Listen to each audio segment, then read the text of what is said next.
Good morning, everyone. I'd like to call council to order. So first thing on the agenda is approval of the agenda. Can I get a motion to approve the agenda? So moved by Councillor Donovan. Can second? Second by Councillor Hennick. All in favor? Motion carried. Can I get approval of the August 12th, 2025 council minutes? It's moved by Councillor Carr, second by Councillor Bourne. All in favor? Motion carried. Can I get approval of the August 13th, 2025 special council minute meetings?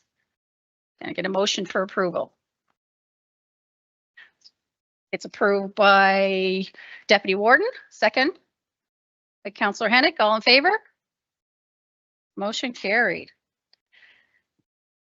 Up next is the RCMP update from Corporal Brian Bonnell. He's stepping in for Staff Sergeant WIESE today. Welcome. Your mic there, if it's the little green button, yes, you're on. Okay. There we go. All right, so morning, everyone. My name is Brian Bonnell. I'm a corporal of Victoria County. I've been posted here for 2 years. My position is actually tied to the First Nation community of Bogmacook, so I'm the supervising officer for Bogmacook. Given the current environment and the calls for service that we are dealing with right now, I will be pushed into the acting role of Josh WIESE, and Josh will be assigned to the actual protest that's going on. So my first time here, so I guess I'll answer whatever questions you have regarding updates for us, and I'll do my best to answer them if that's proper. Sounds good. Anybody have a question or looking for an update? Councillor Matheson-Laporte.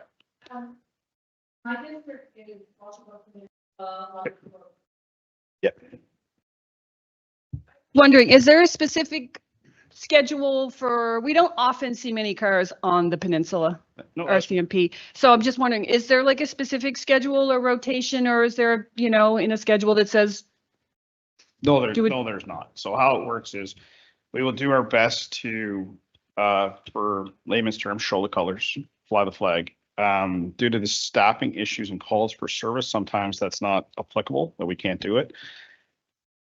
So then we kind of roll back to, if there's a call for service, we will attend that location. But when and where feasible, we do try our best to get into the rural communities to show the colors, fly the flags, do traffic enforcement. But given the current protest and staffing levels, that is not being met.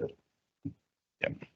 It was just a question from a few constituents, and I actually gave them that exact answer, so. Anything. I guess comment to that would be, I don't see it, something. Yeah. Thank you. Anyone else? Councillor Bourne? Good morning. Morning. Thank you for coming today, and thank you for doing what you do. I just wanted to start with that. So I'm in District 4. So my district is mostly St. Anne's, Englishtown, South Haven, and all the way up to Wreck Cove. And in the last 4 to 5 months, we have had a lot of concerns from community when it comes to speeding along the Cabot Trail. Okay. What appears to be distracted drivers, potentially impaired drivers. Some comments came to me about the Jersey Cove area where there's a lot of alcohol bottles being thrown along the side of the road. Yep. I'm sure all things you're Yep, quite aware sure. of. So the big thing that came to me lately, and it's more or less if you could just update us on what happens when it comes to being there for when there's an accident and you have to redirect traffic, so traffic control. So I know you had talked about there's issues with staffing. Yes. And so I know there was a couple of large accidents in District 4, and I guess that was a concern that was brought to me about traffic control. So what is the role Sure. that you play, and then what happens if there's Perfect. no one coming from your department? So, to speculate or correct me if I'm wrong, the accident probably in question was the fatal motor vehicle accident on the Cabot Trail. Yeah. Because I was working that day. So primarily The response of the police is we attend the scene, and first and foremost is the preservation of life. From there, we determine if there's any crime, criminal code, motor vehicle act, and then we determination of closing roads. That day in question, when we have a major collision that's going to shut down the road for such a duration of time, we first of all engaged our StratComs so they can get out to the media that this road's going to be closed. Secondly, we then lean on the Department of Transportation Infrastructure to assist us. That day, they had nobody. So they flat out said, we have no one, you're getting no one. So we triaged that as best we could in terms of closing down the highway at the St. Anne's turnoff and Highway 105 and directing everything to the ferry.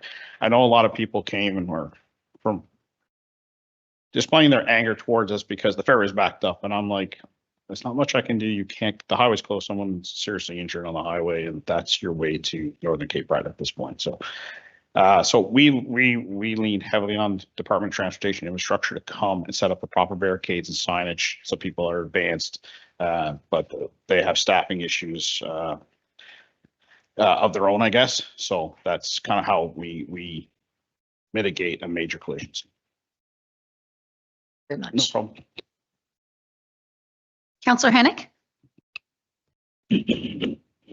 Hi there, nice to meet you. I also, like, as Councilor, we know we've seen an increase of tourism this summer, a lot on the Cabot Trail. Yes. I service Dingwall, Cape North and Bay St. Lawrence. Okay. But our residents have noticed since school has gone back into session, the first week in September, there's a lot of speeding going on in school zones. Okay. Massive, a lot. Also, the community center in Bay St. Lawrence, it's right on the main road there. Yes. I have inquired to Steve McDonald about putting up playground signs and checking the school zone signs to get the brush cleaned back because it seems like nobody's obeying the signs. More patrol there. I was talking with our local RCMP officer that lives in the Dingwall area about doing more spot checks or whatever in them districts, especially at Cabot High too. I'm sure there's a lot zooming across the top of the mountain there also. But is there any more increasing staffing coming up or jobs being filled or? So Ingonish is actually going to be within the next 2 weeks. Ingonish will be fully staffed. The fourth constable will be taking his position there within the next 2 weeks.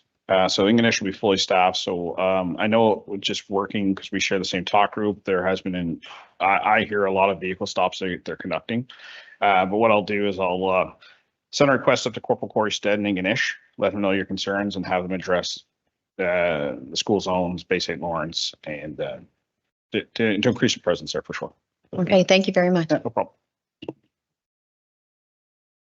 Councillor Carr?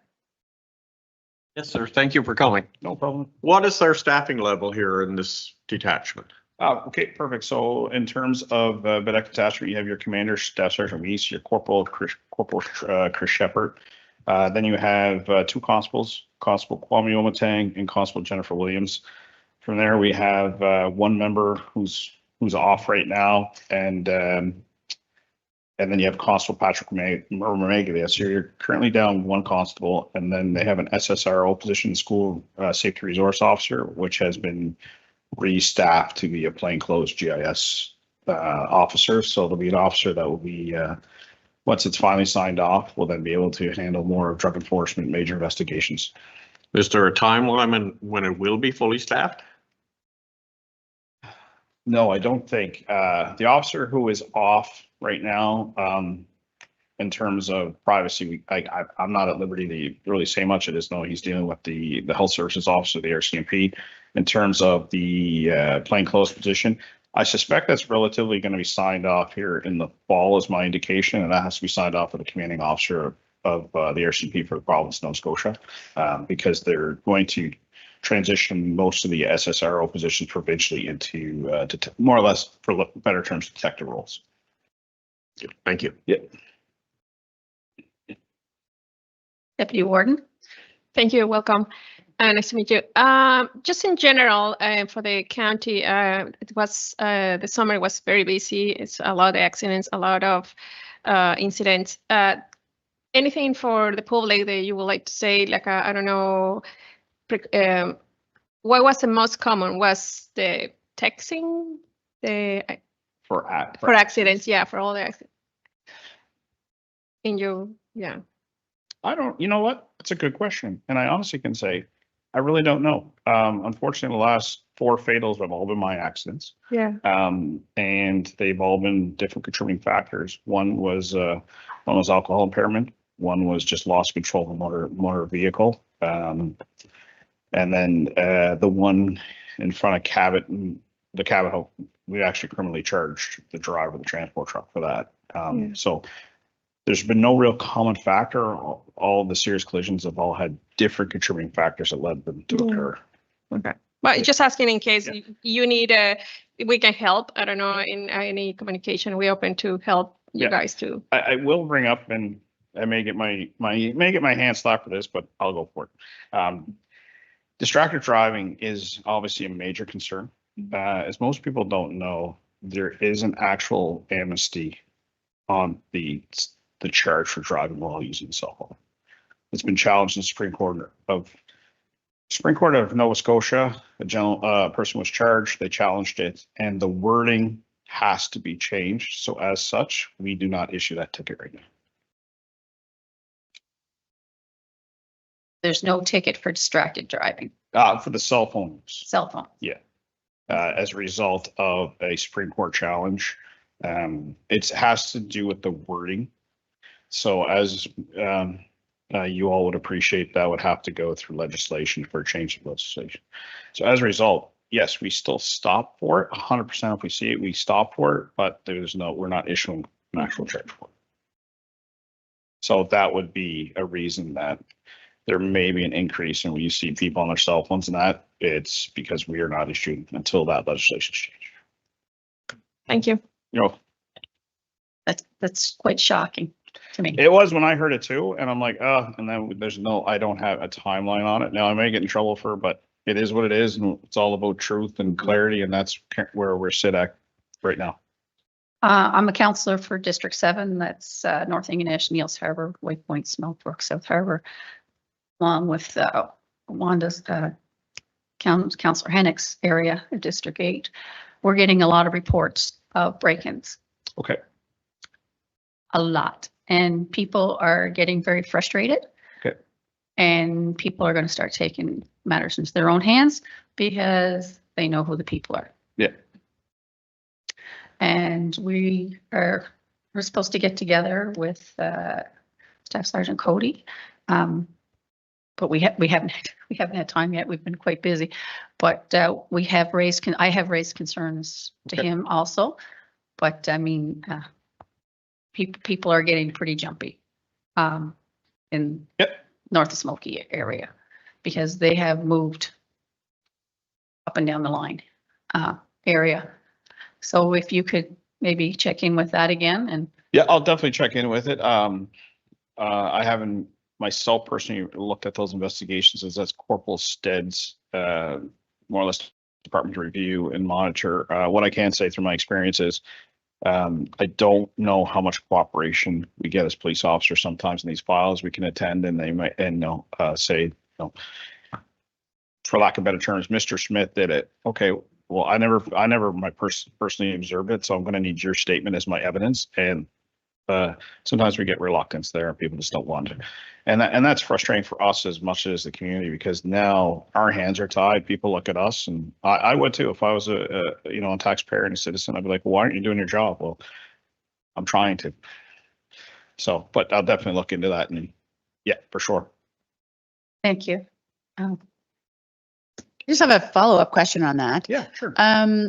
If any residents had, let's say, Ring cameras or home security systems that have video, would that be able to be used as evidence? Definitely. As long as the review of the system, we can positively identify the person as who they are. Right. So, and that's been done through different things, comparison of clothes. If we dealt with someone earlier in the night, we're like, oh, that's the same clothes. The gait, the way they walk, if someone has this distinctive limp, like there's different ways we can look at it, but we have to be able to tell the courts when we testify that we could positively identify this person for the following reasons. Right. Yeah, and sometimes we look at them and we're like, yeah, that's definitely, but we just don't have that to take to court. Okay, thank you. Oh, Councillor Patterson? Thank you, Warden. Thank you for coming. We had a theft at the Rossfair Marine Park, you may be familiar with this, of a propane tank. And I don't mean a little propane tank that you put in the barbecue. I mean the ones that are that high. I guess my question is, do you have any idea why someone would take that? What can they do with it? Apparently they let the propane out.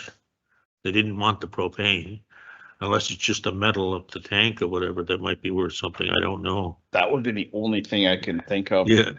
I was in drug section for 5.5 years and I've never heard of it. Yeah, that's right. It's Yeah, it seems to be a very strange thing Unless there's, to happen. unless for some reason they wanted the metal or that tank was, well, exactly what they needed for a project, I'm not sure, but Yeah. yeah, I would lean more towards the Yeah. material. Yeah, apparently, according to the propane company, it's not uncommon.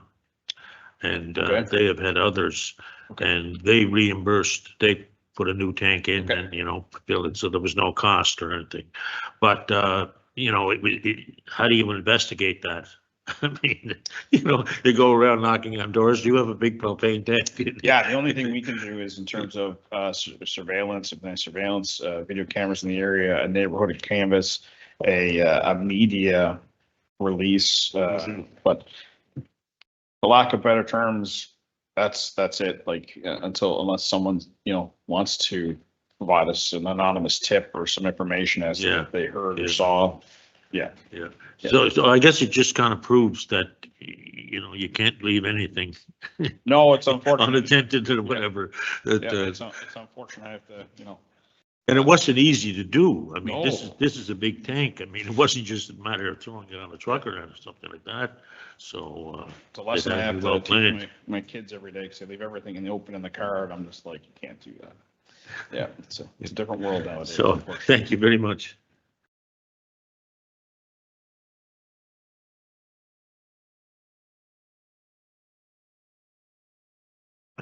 Not really a question.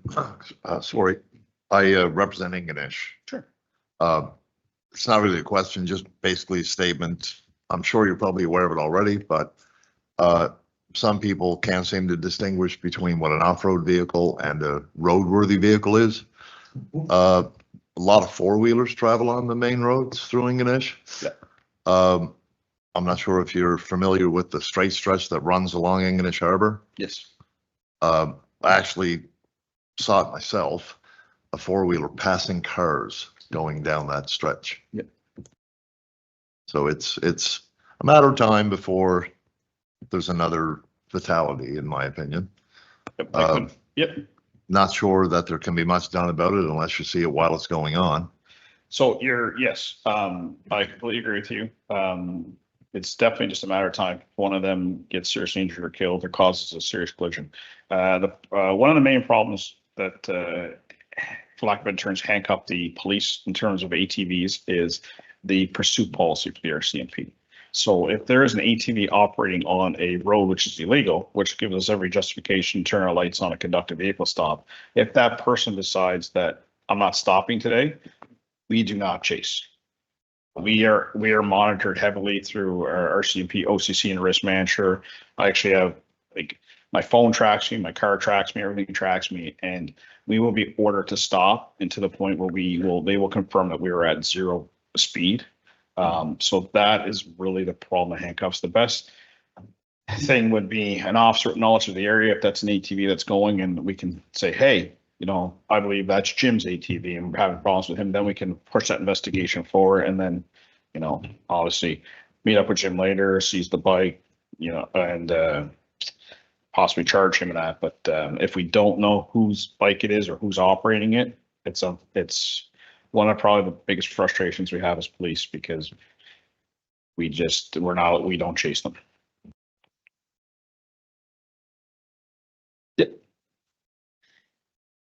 That's it then for council?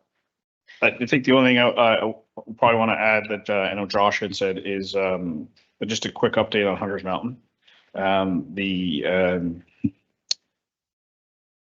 protest and/or as it's being described by the people involved, the protectors and the protectors of the land who are occupying Crowes Mountain, entrance to Hunter's Mountain.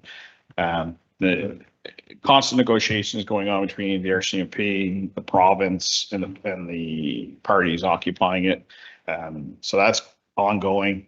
I don't know the real action plan, but there is a possibility someday you may see a very big increased police presence in the county.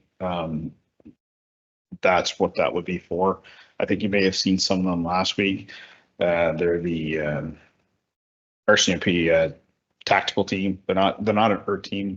They deal with public disorder. So they wear all blue. So what they still have their body armor and everything on. So you may see an increase in them. You may not. I'm not sure of the actual plan, but just an FYI that's ongoing. The negotiations are going well. We've had little to no problems in terms of calls for service and/or spin-off complaints for it. We were actually up there last night for a few hours for a missing person and had full cooperation from everyone was there to move vehicles and help us out and finding the person. So just so you guys are well aware of, there may be an increase in policing. Thank you. Thank you for coming in today. Thank you. Oh, I passed. You can come back anytime. Okay, thank you very much.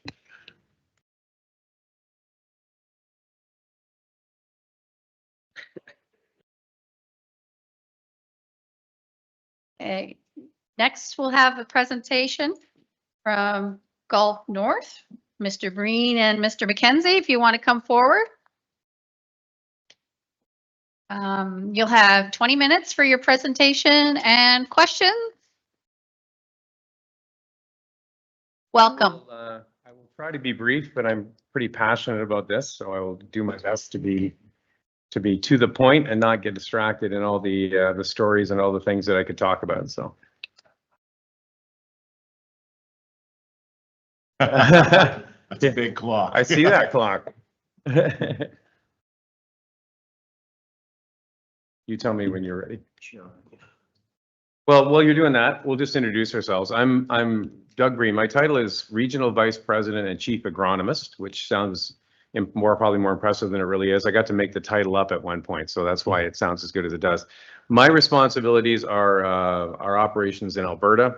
I've got 13 courses in Ontario, and then of course the Keltic Lodge in Cape Breton Highlands. That's my area of responsibility. And then I'm responsible for the turf on all of the other golf courses. Gulf North has 44 courses now and growing rapidly. And that's my area of concern. But Keltic has been a passion project. I've been involved with this one since we've been here for 10 years, believe it or not. So it's been a bit of a passion project for me. The first time I came over the hill and saw those red roofs and that white building, I was about 11 years old with my parents on a trip out here, and I've been sort of bounced around in my brain ever since. I applied to be the course superintendent there back in the 90s when I was just a young fella, and they didn't hire me, and I pointed out to Parks Canada every once in a while that they didn't. But I'm really, really excited to finally be here to speak to council. I sit on the Wellington County Council back in Ontario, so I'm usually on the other side of these delegations, so I will try and be respectful of your time. I want to give our new general manager, Matthew McKenzie, the chance to introduce himself as well. Morning, everyone. My name is Matthew McKenzie. I have the privilege of being the general manager of the Keltic Lodge and the Highlands Links. For the second time, I was originally from British Columbia. I've been in hospitality for about 31 years now, always at luxury or upscale facilities. And in end of 2011 till 2014, I was the general manager of the Keltic Lodge, working with Newcastle Hotels and the province and the Parks Canada regime to be able to position it so that it could be sold, as both areas did not want the asset under their management. So I was probably the one that handed off the company to these fine folk. I've been very closely watching it for years, and over that kind of decade or 11 years, I had the great privilege again to be the general manager at Cape Breton. and the Algonquin Resort in New Brunswick, as well as the Muskoka Bay Resort in Gravenhurst, Ontario, as well as the Westin Nova Scotian. So I know the Maritimes well. I know the destination golf industry very well, and I was intrigued to come back to this facility by Doug giving me a random call in May of this year, and my family has been very supportive of me coming back to make sure that we have a very long, bright future for this facility, and that's where we sit today, with a very good year underneath our belts this year, and then again, a lot of great planning for the future ahead. Excellent. So let's get to it. These next few slides I'm going to go through fairly quickly because I'm telling you your own history. The area north of Cape Smoky, well, what am I going to tell you about it? You live there, you know it. What it looks like to an outsider, which you might not realize, is how absolutely gobsmackingly gorgeous it is. How welcoming it is and how awesome the people are. Like, the hospitality is not just something we talk about, it really is real, and we appreciate it. The Ingonish region in particular, that little geological anomaly there that is taken from the air there, the Middlehead Peninsula, is a truly unique thing. I mean, you've probably met the folks who were involved with Redhead and then, you know, carried on and taken over Cape Smoky. Those folks literally went up the shoreline of North America, and they started in Florida and decided that this double bay was the most beautiful place that they'd seen. And they started, as I said, in Georgia, Florida, came all up through Cape Cod and everything, and decided this was the most geologically interesting and gorgeous place it could be. And it's been developed for tourism more or less constantly since the Corson family came here with the Bells back in 1906, which is a great story, which I will tell you if you want another day, but I'm sure you already know it. For more than a century, we've had tourists coming here. They've stayed in all kinds of resorts, and of course, the most famous being the 1951 Lodge building on the right. So quick history, 1941, the Highlands Links Golf Course opened. It was just again ranked in Score Canada's top 59 public golf courses. It is number 5 and deserves to be there. Absolutely. It is, I believe, the greatest golf course I've ever played. Design-wise, it's phenomenal, and we're trying to keep up with the conditioning and make it better every year. The Lodge building that we all know was built in 1951. The Inn, which we now call Corson House or Ty Corson, is 68, and you can see the other dates of the buildings. We took over in 2016, as I said, well, actually it was 2015, but in the winter of 15-16, we started renovating buildings. And basically everything you can see in that picture has been renovated since we took it over. The Corson House, we've gutted it essentially to the studs and rebuilt it. We redid the Cayley Hall in the foreground. We've done the restaurant, and there's more coming in the restaurant for next spring as well. So we've been really, really busy. The Keltic Resort is absolutely at a turning point.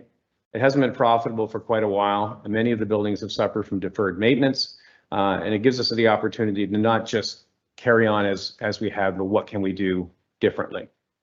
So we can look at our economic foundation, which obviously our accountants are primarily concerned about, but I'm also more interested in job creation and, of course, cultural tourism. Cultural tourism is the one that I get really excited about. There's all kinds of potential for us to do some really great things there. So all that to get to this. The Middlehead Peninsula has been considered by Parks Canada to be an area of commercial enterprise. Parks Canada has control of essentially the entire peninsula, and you all deal with parks, and they're awesome in some ways and frustrating in other ways. Like all levels of government, they never move fast enough for us, but at the same time, you know, if they're not careful, they end up in trouble. So I have no criticism of Parks Canada, just that, you know, they've been a partner that we've dealt with, and for the last 10 years, we've gotten a better and better relationship with them, and we just keep trying to make that better. From your perspective, when we had 116, 17, 18 rooms, whatever it was, we have a bunch of suites, so it's kind of hard to count them sometimes. So I'm going to give you vague numbers. When we were fully stocked, we had almost 220 staff at our peak.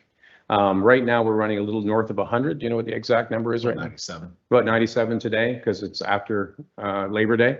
The resort supplies $145,000 in annual property tax, and our water bill is about $250,000 a year. And of course, we treat our own sewage on top of that. Who is Parks Canada? Who is Gulf North? And what can be accomplished with that partnership? This is a Parks Canada mandate. Their main thrusts are cultural, history, natural resources, and so on. They see themselves as guardians, guides, partners, and storytellers. And to be honest, they do a pretty good job of that.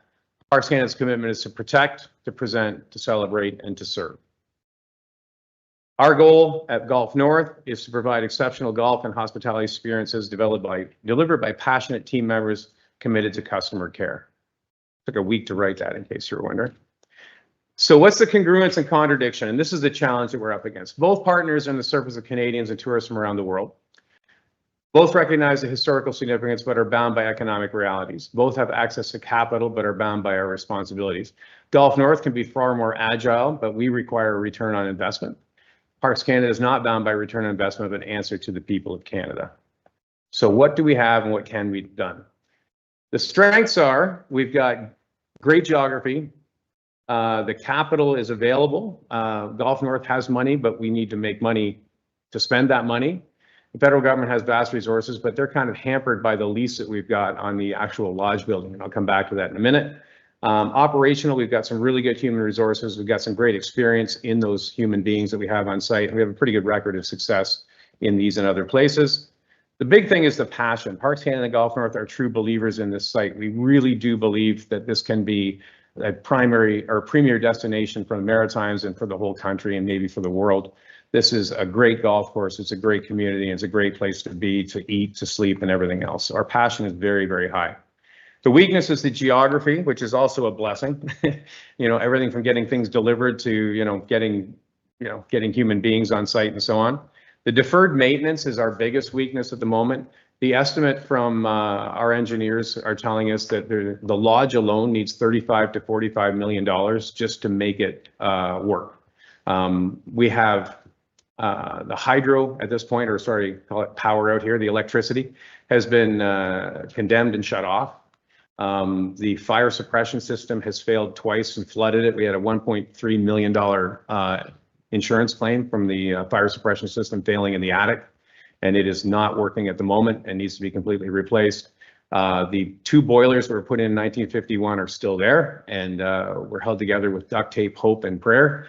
And they have finally given up the ghost, so we have no hot water and we have no heat.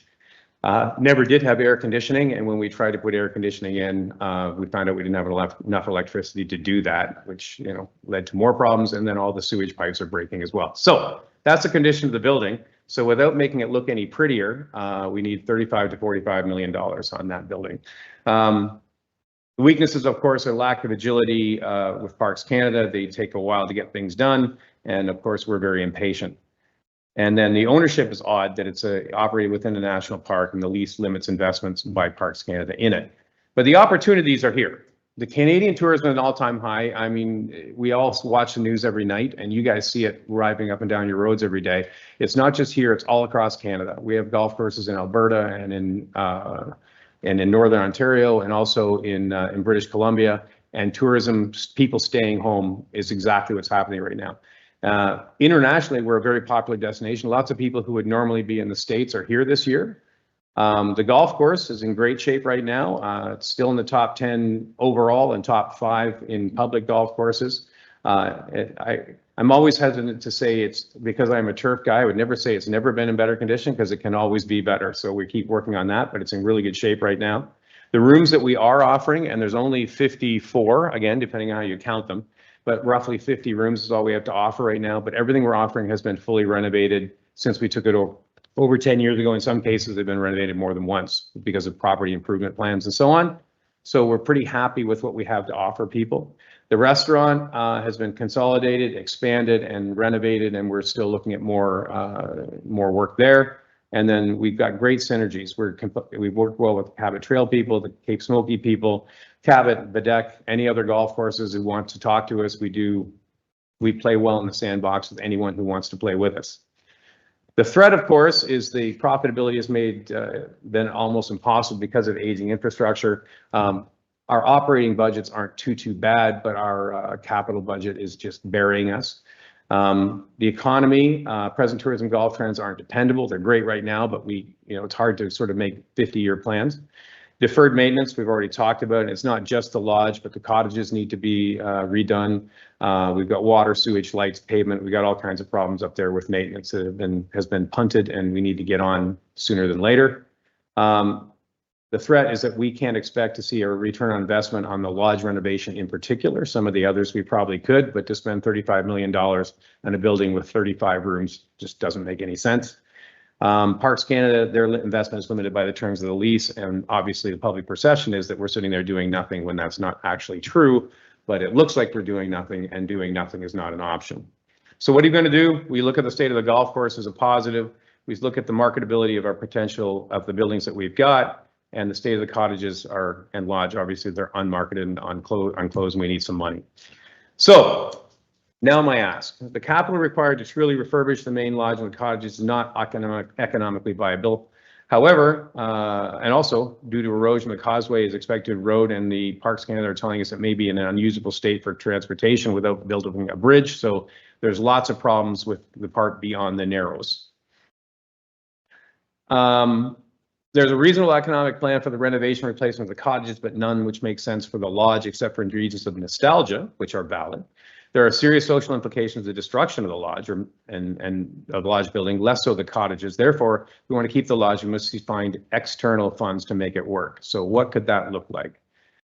Gulf North is basically offering to let Parks Canada off the mat. So we're proposing that the boundary of the leased land from parks be redrawn to exclude the lodge building. And we're in negotiations with them right now. We've actually had contact with them in the last week about what that might look like. It's still being negotiated, but essentially we want to hand the lodge to Parks Canada so they can treat it as a historic building as opposed to an operating hotel building, and they won't be encumbered by the lease that we have. We'd be willing to act as a partner in operating that if they were to return it as a lodge or under a separate agreement, or if Parks Canada want to operate it themselves, we'd cooperate them, whatever they want to do. But that's essentially what we would propose, is we redraw the line. And then because we're having trouble operating right now to fill the golf course because we only have 50 rooms and we used to have well over 100, we would explore the feasibility of constructing new tourist bedrooms within the area that we've already got. So if you look at where the lodge is and where the Narrows are in this picture, if we were to sort of draw the line somewhere that excluded the lodge, we have a fair bit of area down around the golf course clubhouse and between there and the Narrows where we could, without too much impact at all, we could work in the areas that have historically been developed, put up some cottages, put up an addition to the Corson House, put up another building like the Corson House.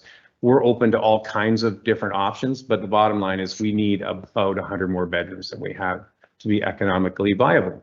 So here's the ask. In order to make this revitalization of the Keltic Lodge a reality, look at that, I'm under 4 minutes, I'm doing okay. We trust that Parks Canada participate in the development of Path Forward and to assist Gulf North and shepherding the plan to its conclusion. Further, we would request that Victoria County endorse this plan. And that's it. 4 minutes and 34 seconds. I can make that presentation take 2 hours if you want, because I'm very, very passionate about this. So I pass it back to the chair. Thank you. Do we have any questions or comments or for these fine gentlemen? Go ahead. Councillor Matheson-Thorpe. Good morning and welcome. Thank you for coming today. Thank you. This is just kind of an aside. Is there a formal drought plan for the golf course? Because just thinking of this last summer where that happened, like I know a lot of golf courses have a formalized drought plan. I don't know. Would you know about that, or? I've not heard of a drought plan. I'm not sure what that means. Okay, just curious. I know some of them have like, specialized turf and things. I was just wondering, just from an environmental impact. Oh, like, are we limited in how much water we can take? Well, just wondering if like I said, I know there are plans for other golf courses where they try to have specialized turf and, they have restricted water usage and things like that. I was just curious. We definitely have, our ponds that allow for us to irrigate without impacting a lot of the water that's taken from the community. We also have, a very large facility that allows for us to specialize water so we don't hit all the entire turf areas. We'll focus on playable spaces. So we are trying to reduce water any given day.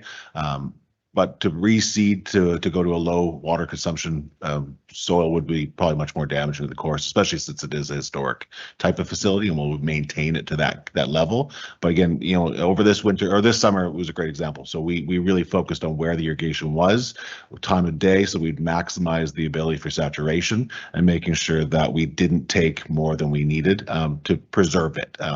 But yeah, definitely even our ability to watch for fires, patrol the land, make sure that there's no risk to the environment on a time frame when it's very, very I guess burdened with weather.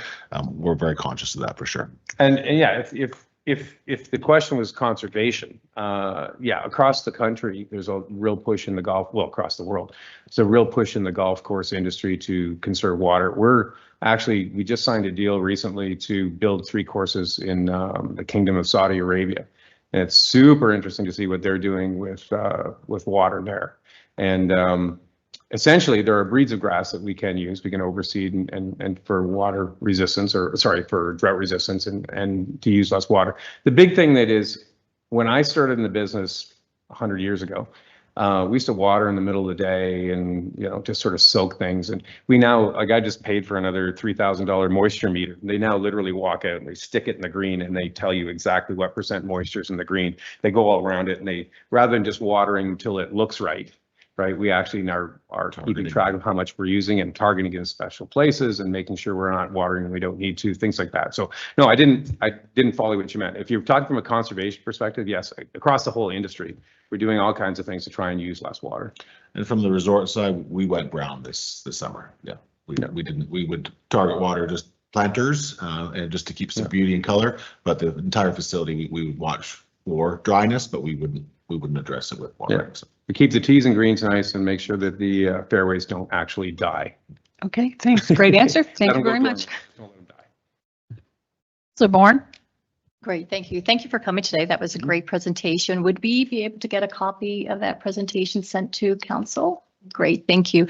One of the questions that I have is, with the original lease that you have with Parks Canada, I would assume that the building would have been part of your business plan when you took that accommodation over, and inside of that business plan would have been a forward-thinking 10-year, 20-year project to repurpose and bring that building back up to where it needs to be. So I guess when you look at where that was 10 years ago or wherever that case is, what happened to that vision? Like, what happened to that plan, and how did we get to today if that was not factored in throughout the last so many years with trying to build that into your business plan?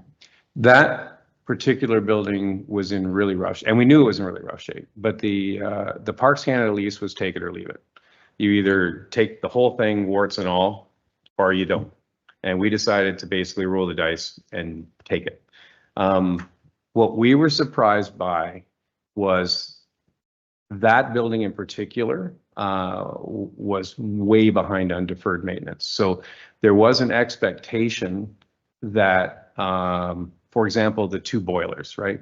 They've been there since 1951, and they were on their last legs when you were here decade ago, right? It was very reliant on the individual that was able to maintain them for sure. Yeah, he was just absolutely holding it together, and they finally did fail, right? So there was an expectation that, you know, it would meet fire code, and it didn't, and that the boilers would have been sort of on some kind of reasonable, you know, renovation schedule, and they weren't. So, you know, I mean, it was a bit of a pig in a poke, and we knew that when we got it. So what we did is, as soon as we realized, you know, the first thing that happened to it is first winter in the fall, sorry, hurricane came through, blew the shingles off the roof, put the shingles back on the roof. They finished that project the following November, because it was a very slow project, but they finally finished redoing that roof the following November. 2 days later, another hurricane came through and blew it off again. So we've actually redone the roof on that twice fully and 3 times partially. And as I said, we spent 1.2 million fixing the flood from the fire suppression system, and then replaced a bunch of that. Now I have to replace the entire thing. So it got to a point where we brought in an engineering firm to say, okay, what does need to be done here? And you know, The first engineer said 40 million, the next one said 35, the last one said 45. The parks brought in their engineer and they came up with an even bigger number. But I'm not at liberty to say what it was, but because it wasn't our study. But we've had a bunch of studies tell us that that's what we need to spend, and it just doesn't make any economic sense. So then we went back to Parks Canada and said, okay, this is your building. We have a 42-year lease with 32 years left on it. We can't justify spending this much money on this building. So what do you want us to do? And that's exactly where we are. I'll add from a different perspective, because I'm new to Gulf North, and I've gained a lot of respect for where we are now, what we're doing in the future. But I can say 12 years ago, my mandate was to do as much as we could to make the guest experience positive, but the investment that was provided by the provincial government for that specific building went to guest facing needs, carpet, flooring, wall coverings, things like that. Just to be able to make enough revenue to offset the operational costs. But it was very clearly disclosed to the province from an operator perspective with a third-party company of its condition. I can't say that would have been transferred to anybody that would have been bidding it at that point in time, because Parks Canada wasn't directly involved in the operation of the building. At the same time, I can also perceive that the company that I did work for at the time put in a very sizable expectation if they were putting in an RFP, and it was for about a $20 million ask to renovate that building, which this company would not have known at the time. Great. I just have one more question, if that's okay. You made mention of the roadway going in and the bridge and an issue with potentially. How does that impact your future plans? You said big machinery, or you didn't mention that as a. Pardon me. Oh, they just did a massive renovation. They just redid the inroad, so we've had limited access all summer. Yeah. If the lodge, and when I say the lodge, I mean the building, right? If the lodge building is going to continue to be used, or anything on that side, the engineers are going to have to sign off on. I call it the causeway. They call it the man bridge. There's a bunch of different names for it. We all know what I'm talking about, that narrow spot. It's been pushed down to one lane because it's slumping for over a year. It's been pushed down to one lane.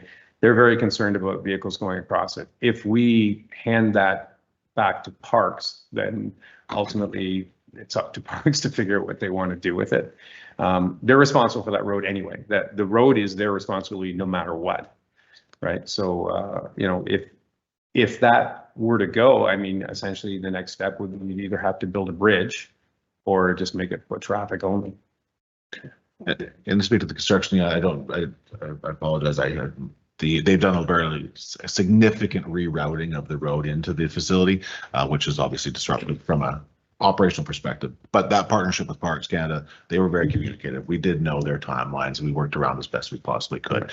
So if anything does need to be redone at that property or that man bridge or land bridge, we would work with them as possible, as best we could. We do have other areas to expend parking temporarily and things like that from our operation. So I think we would have a successful season even if there was construction happening above the bridge.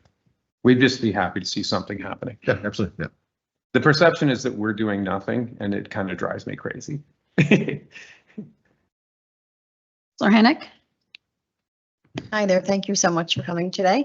I just got a quick question. So if Parks Canada decides not to do anything with the main lodge and Gulf North decides they're not doing nothing with the main lodge, residents of Victoria County, like you, when you came here, when you were 10 or whatever, and know that the Keltic Lodge is iconic to our area.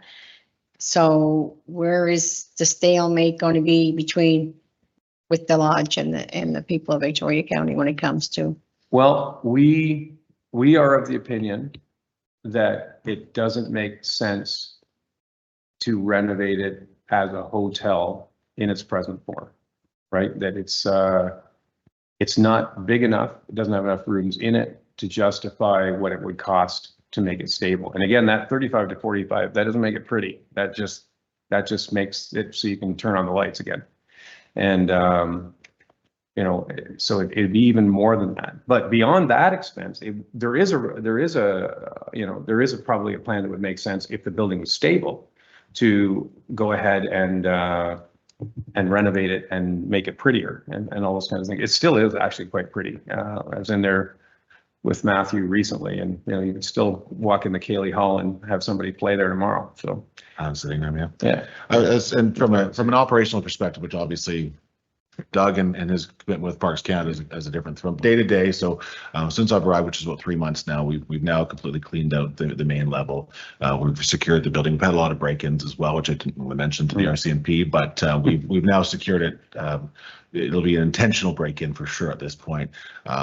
Having lunch with Parks Canada last week, the intention is that we do stabilize. We've been maintaining the gardens, making sure that the rose gardens and the rhododendrons are very accessible to people. We've made it safe so people can walk around the facility, look in the windows, and still be a part of it. I think everyone in this room, like, I truly love the building. I mean, my kids used to run around there when there were 2 or 3 inside in the winter times. Like, the intention is for us to make sure that it's always available. How it serves that purpose will be on other individuals to find, but I know Doug and I would love to see something happen in the Highland Sitting Room, even if it's a community event, community space that we dedicate it to be. But we're not rigid in how we make that work. And one more quick question. Do you have any idea when you're going to hear back from Parks Canada, if they're going to take it back, or? I'm optimistic. Their realty division actually talked to me on Thursday. Their realty division talked to me. They said that he said he was putting a report on, what's the title, the commissioner? So Andrea? No, the head of Parks Canada in Gatineau. I forget what the title is. Anyway, whatever the title, the head of Parks Canada in Gatineau, who is from the Maritimes, by the way. He was to have his report to him by the end of last week, and they said that they should have something to us by the end of the month. So we'll see. We'll see. I was talking to my wife about this yesterday, and we were driving to a friend's funeral, or friend's dad's funeral, and we were just kind of talking about what I was going to be talking to you folks about today. And I said, Chris, really, where we're at here now is that we've got this beautiful 1951 antique car, and it doesn't make sense to drive it every day, but it also shouldn't go to the junkyard, right? There's got to be a way, between the resources of the federal government and ourselves, there's got to be a way that we can come up with something that allows it to be, like an antique car, where it's something you drive around every once in a while, and you can go and have your picture taken in front of it, and it can still exist, it can still be part of it, but you just wouldn't drive it to work every day. And that's kind of where that building is. It's a 1951 Studebaker. They make Studebakers in 1951. I don't even know, but anyway, but that's kind of where it is, and it's at the same time very sad, because I'm so emotionally attached to that building myself, even just in the 10 years that I've been involved with it and seeing it as a kid. But at the same time, there are opportunities going forward. We just have to figure out what those are. But the big thing that's really hurting Parks Canada's ability to do anything, and this is what they've told us, is that as long as we hold the lease on it, they can't go to all these other departments and ask for money to spend on it, because they're spending money on property that's owned by somebody else, and that has implications for Jasper and Banff and a million other places. So they have to be very careful how they do this. So the idea of sort of stepping back and removing the encumbrance of the lease didn't just come from us. That's sort of what realty is asking us to do. So I think that we're going to be fairly quickly having some kind of a decision, I hope. Okay, we have time for one more question. Councillor Donovan? Oh, okay, 2 more. Councillor Donovan's first. Well, obviously, the Keltic holds a pretty special spot for me. I worked there when I was a kid, worked there when I was a teenager, and I can promise you that 90 or more % of the people that live in Ingonish have either worked there or have spent time there in their lifetime, and nobody wants to see it go away. No. Somewhere, somehow, Gulf North and the federal government are going to have to come to some kind of agreement to make this happen. I understand that the cost is great and that it can probably never be used again as a hotel. The rooms are too small. They've always been small, but back in the day when the lodge was built, There were no TVs in the rooms. There was no Wi-Fi. There were no computers. It was a place where people went to relax and get back in touch with nature, I guess, for lack of better terms. The golf course obviously is a huge draw to the area. And everyone that I know of anyway, are really happy with the state of the golf course. There are always going to be issues on the course. Like we had mentioned earlier, number 6 is always going to be a problem. And there are things like that that would have to be dealt with. But for just about everybody I've spoken to in Ingonish, the Keltic Lodge building itself is the most important thing. I mean, the golf course is great. The hotel is great. The restaurant's fine. But at the end of the day, nobody cares about that as much as they do about that big white building at the top of the hill. So whatever has to be done between Gulf North and the federal government to get that thing back where it, not where it was, but at least where it can be. I think that's really important.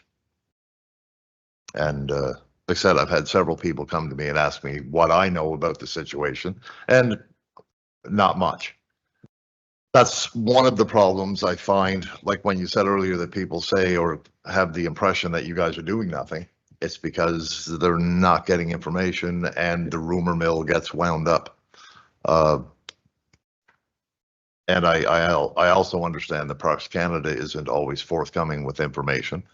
So it's, I think that's another important piece of the puzzle, that the information gets out to the folks to let them know that this is where we are, this is what we'd like to do. And maybe the two parties can come together and come to the right decision. And I should have mentioned it earlier. The third set of shingles is working very well. We do have staff walk through it on a pretty regular basis to make sure the roof isn't leaking. We're doing everything we can to keep stable. Yeah, keep the building stable, right? So we've it's sitting sort of in a state of suspended animation, if you will. So the roof's not leaking. There's no water getting in the basement other than just sort of the normal sort of basement dampness, but you know, everything seems to be pretty under control. So we're doing what we can to keep it stable because we don't want to see it degrade any further either. Well, like I said, it's one of the most recognized structures on the island. Absolutely. It's on the wall in the airport.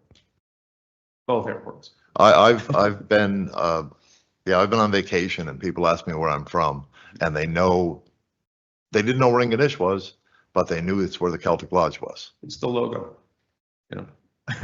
The roof line is the logo.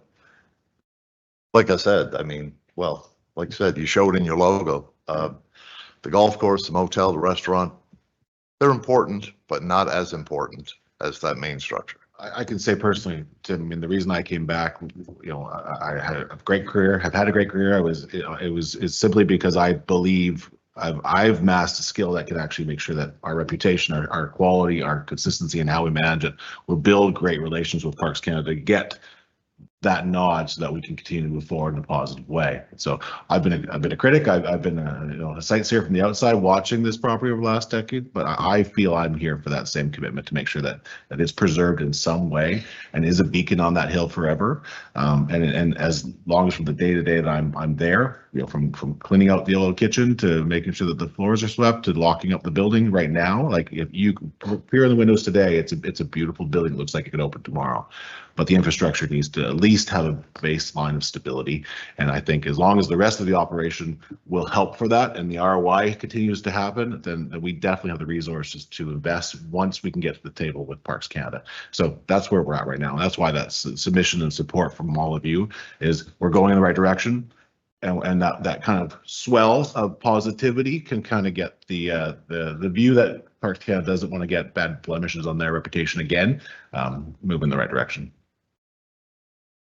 So that well. Councillor Donovan? Deputy Warden. Okay, thank you.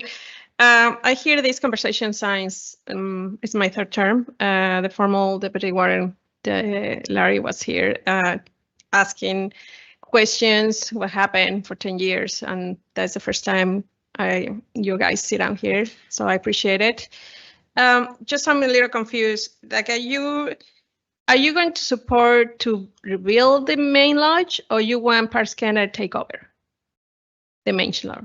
We can't justify spending the money that needs to be Yeah. spent on that building. Yeah, just So if it's going to be preserved, it needs to be preserved essentially as a historic site, Yeah. right? Like a fort. but not for use, not for use.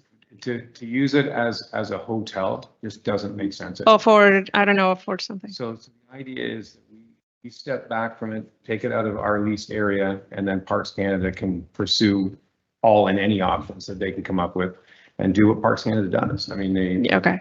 they do Lewisburg and they do, yeah. So now the main lodge is closed and we understand it's full of mold and full of, it's very in bad shape. Well, the residents know that. So if you're expecting the Parks Canada take over the building and you, after the lease, you're going to build another cottage, another Yeah. around you, the golf course. We need, to make our business viable, we need Yeah. about 100 more rooms. So practically right now, the support for you asking for us is to tell Parks Canada, it's okay if Parks Canada take main lodge in the wings? Basically, what we're asking, and we had a meeting with your MP as well last week, Mr. Baptiste, and asked the same thing, that basically that we want to be able to go to Parks Canada and say, we think this is a good path forward, and that the county is supportive in principle of the idea of, we hand the lodge to you, you folks do what historic people do within Parks Canada. And then in return for us giving up, because it's, if you actually take the square footage of that building, there's 2 chefs' cottages up there, which should be absolutely demolished yesterday. The existing cottages that we were renting out, that we've got some staff living in right now, but should probably be removed as well. And then there's an old laundry building as well. If you take all that, it's about 60,000 square feet of commercial space. And within parks, there's this sort of principle that you can't build anything new. It's what they're doing in Jasper right now, negotiating, getting all the stuff that burned down rebuilt. So if you had something the size of this laptop, you can replace it with something the size of this laptop. So what we're basically asking Parks Canada is, we will give you 60,000 square feet of commercial space. You The main take it lodge. and Yeah. do with it what you do.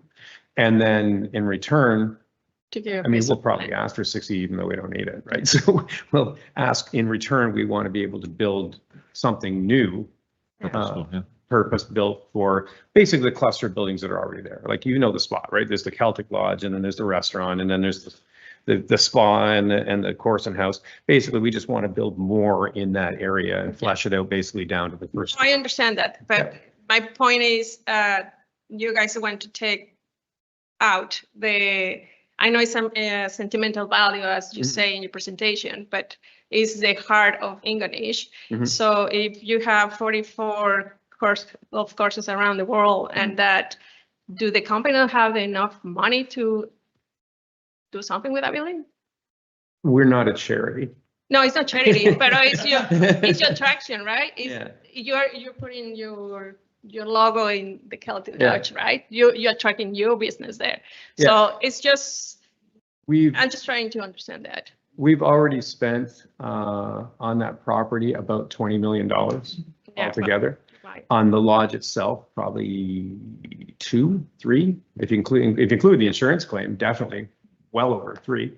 And we're just losing ground with that level of investment. So it requires much more investment than any private company would make in that building. Thanks. So we basically, we're at a crisis point where either we decide it's a historic site and treat it as such. That's it. The other option is to look at it as a commercial enterprise, and it just doesn't make sense as a commercial enterprise. No. Okay, thank you. You want, good? Go ahead, Leanne. Yeah, I have a couple of notes. And I believe you also said that the road infrastructure is a worry and will be a worry in the I'm future. worried. I'm Yeah. close Right. to an engineer, so it looks fine to me. The Parks Canada just said this Wednesday past that, they just spent a lot of money making Middlehead's parking lot infrastructure. They're confident that it will be okay for the time being. But obviously that's another major draw within Cape Breton that's the second busiest hiking trail in Right. Cape Breton. But Gulf North is sort of saying from that road, from that causeway in, you're expecting, or you're hoping that Parks takes that back? We'll draw the line wherever they want to draw Yeah, the line. okay. We basically want them to take the lodge. If they said, we will take the lodge and we'll let you build some new stuff, but you have to build it where the cottages are now, that's fine with us. Okay. Right? We're flexible. We can make a business plan for the cottages. We can make a business plan for literally every building on that property except the one that matters. Okay. So. So if it goes back to Parks, Parks can do whatever they choose to do with it. Yeah. And we would support them in that. I mean, I suspect they'd be, going back to the deputy warden's question, I suspect if they do it, they'll be looking for some kind of donation. And yes, we would be interested in speaking with them about that. Okay, great. Right. And I just wanted to point out, you talked about the water account. I know about the water account as well. So you noted 2024 figures on there. 2025 was actually less than that because the large pipe contribution was over. So that's no longer there. So that's about $80,000. Right. Yeah. Yeah. Yeah. So because that large 20 to 25,000 quarterly bill isn't on there anymore, I would expect that you're putting that in a reserve for something for the future. So, yeah.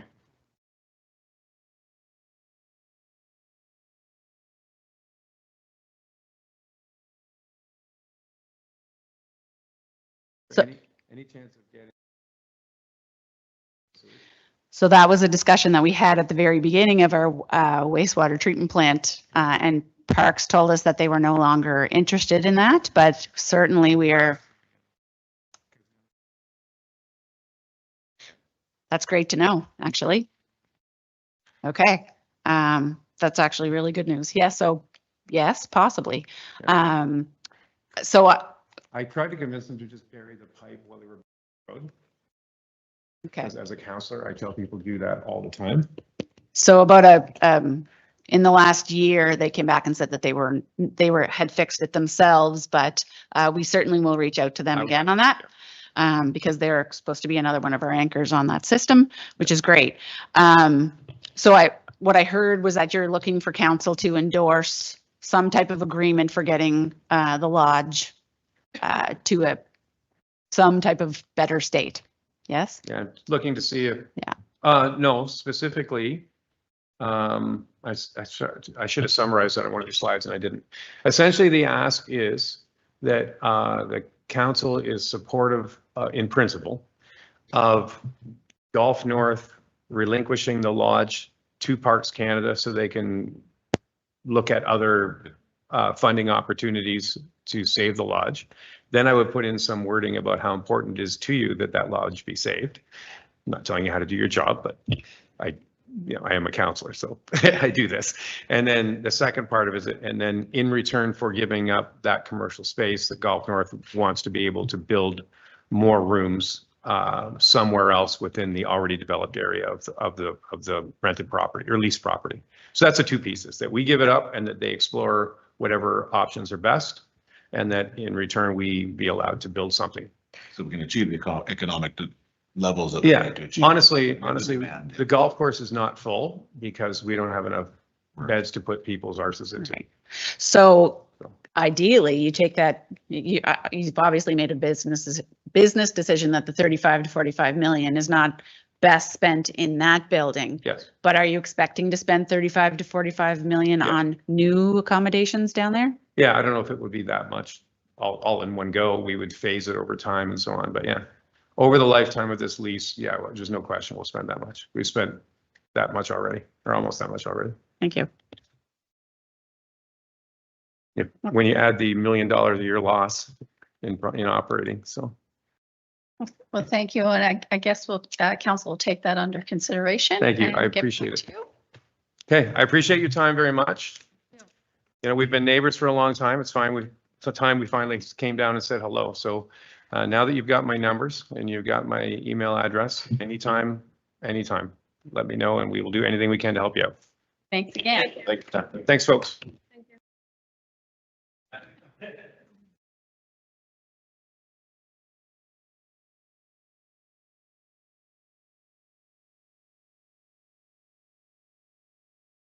Next, we'll have the Village of Baddeck resolution request from Roman BRAUN.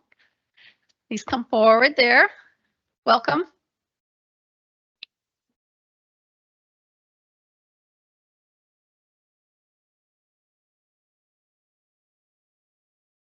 Thank you. So the Village of Baddeck is planning to apply for the GRID grant, which is the growth and infrastructure development program. So we have a few water and wastewater upgrades that we're planning to apply for. We need to clarify first which ones are actually eligible, but for the application for this grant, it is necessary to ask for the support of the municipality. There is no financial request on that side. It's just the in principle support for the grant application. Yeah, that's why I'm here. And the deadline for the grant application is October 15th or October 16th. So we looked up next council meeting, which was today, and I made a short notice request. So thanks a lot for giving us the opportunity to ask for support. Thank you. Do we have a motion? I will make that motion that we send a letter of support. We have a motion on the table for a letter of support for the resolution for Village of Baddeck. Do I have a seconder? I'll second. It's second by Councillor Matheson LaForte. Discussion? Discussion? Go ahead. Deputy Warden? Thank you, Roman. Can you just tell me a little bit of the application, what it's for? And So we have a few projects. So we, as you know, we applied for the PCAP grant, the MCGP Municipal Capital Growth and Program. And there is for wastewater and water, putting generators up. So we got 50% funding for that one. I need to clarify with the GRID grant organizers if it's possible to apply for the other 50%. So that would be included. We need to put new turbidity meters up at the wells. These are mandatory, so these are not functional. These will go in the project. I need to clarify if we can put all these things in the one application or if they have to separate it out. If that all is not possible, so one of the suggestions after the infrastructure assessment would also be to apply for putting generators up at the wells because we don't have backup power there. That would be another project. So that's what we need to clarify first and yeah, then put in the application in. thank you. Okay. So I'm just looking through the application guidelines here. It says that a council motion must accompany the submissions for village applicants as well as county applicants. Next page, which I'm not 100% sure on, it says only one project can be active under this program at a time. Yes. I don't know if that is village and county combined. No, it's not. That's what I like. Sorry to interrupt you. Last week was the online session. Yep. So I attended the online session and the village is allowed to apply, like we can hand in two projects, but only one will be approved and Victoria County can separately apply for two grants. Yeah. Okay. I'm just getting clarification on that too from the province. That's to my knowledge, but I can Yeah. clarify that and. No, I'll get yeah. it. Thank you. Yeah. Councillor Hennick? Hi there. Hi. Just, you said the deadline is October 15th. When did you know when the deadline was due? Because it gives council short notice, like today is the 22nd of September. So when did, Like, I think the email, I don't know when the email was sent out, it was probably 3 weeks ago that the Greek grant application or Greek grant was opening up. Then they had an info session, which is usually, that was last week, I think. And then just for clarification, so lots of municipalities and villages attended then, and then it tells you that you have to ask for villages, it's mandatory to ask for council support. Okay, just clarifying on the date, because I said we just got the information on it, so it's a lot to us. So, Yep. okay, thank you. Any other questions? Okay, there's a motion on the table and we have a seconder. All in favor? Against? Motion. We have one against. Do you want that noted? Okay, motion is carried. You'll be getting. Thank you very the much. recommendation. Thank you. Thank you. Thanks.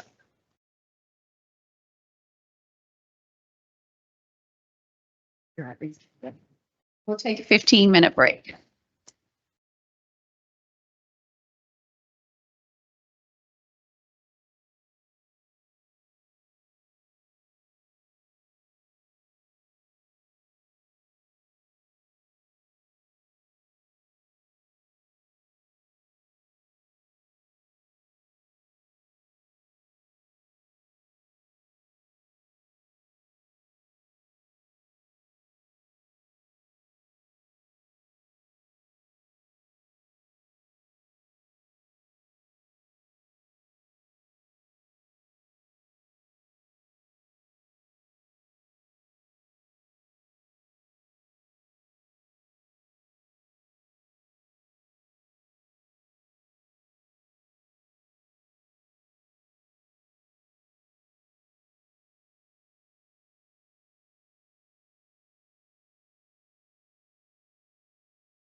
It is.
It's supposed to be, so. I did that at the last.